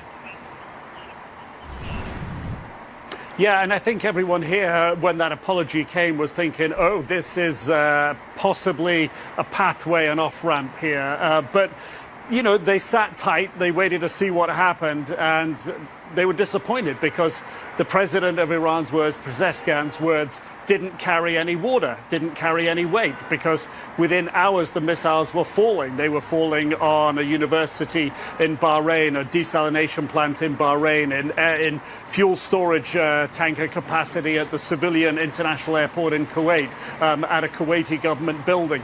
Here in Riyadh, there were multiple drone attempts around the capital, Riyadh. We hadn't seen that before. Today, there's been multiple ballistic missile attempts on the Prince Sultan Air Base, which is just outside the capital here.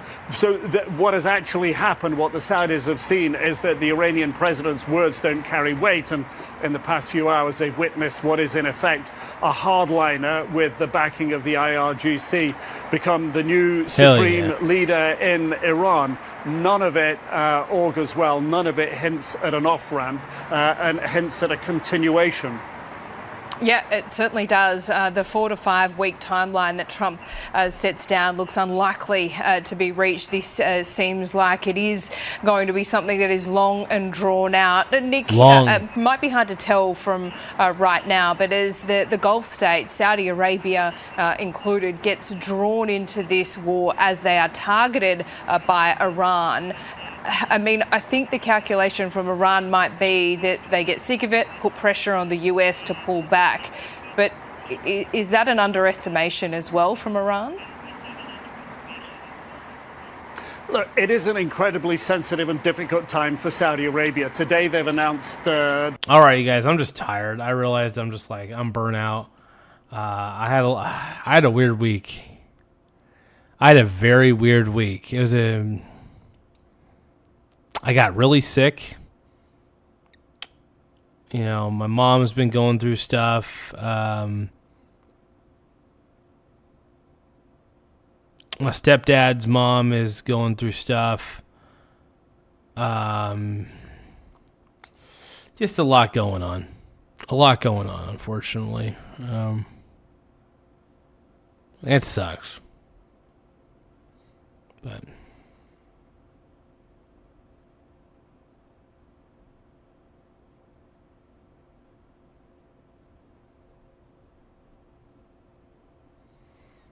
anyway, though, I want to thank you guys for taking the time to watch the video today.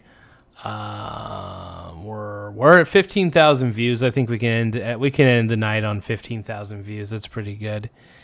But I do want to thank you guys for taking the time to view the video. Make sure you guys tap the subscribe button. It does help the channel grow. Simp scribe as well. Simp to daddy. I am beat. I hope you guys have an incredible rest of the night, but don't forget to tap the like button. Don't forget to tap the subscribe button as well, as we're trying to get to 8,700 subs by the end of tomorrow. I think is where we're going to try to get it to. I think we could do it by tomorrow. I think that'll be pretty doable, but I'll catch you guys later. I'm going to end the stream in 3, 2, 1. Have a good night, everybody.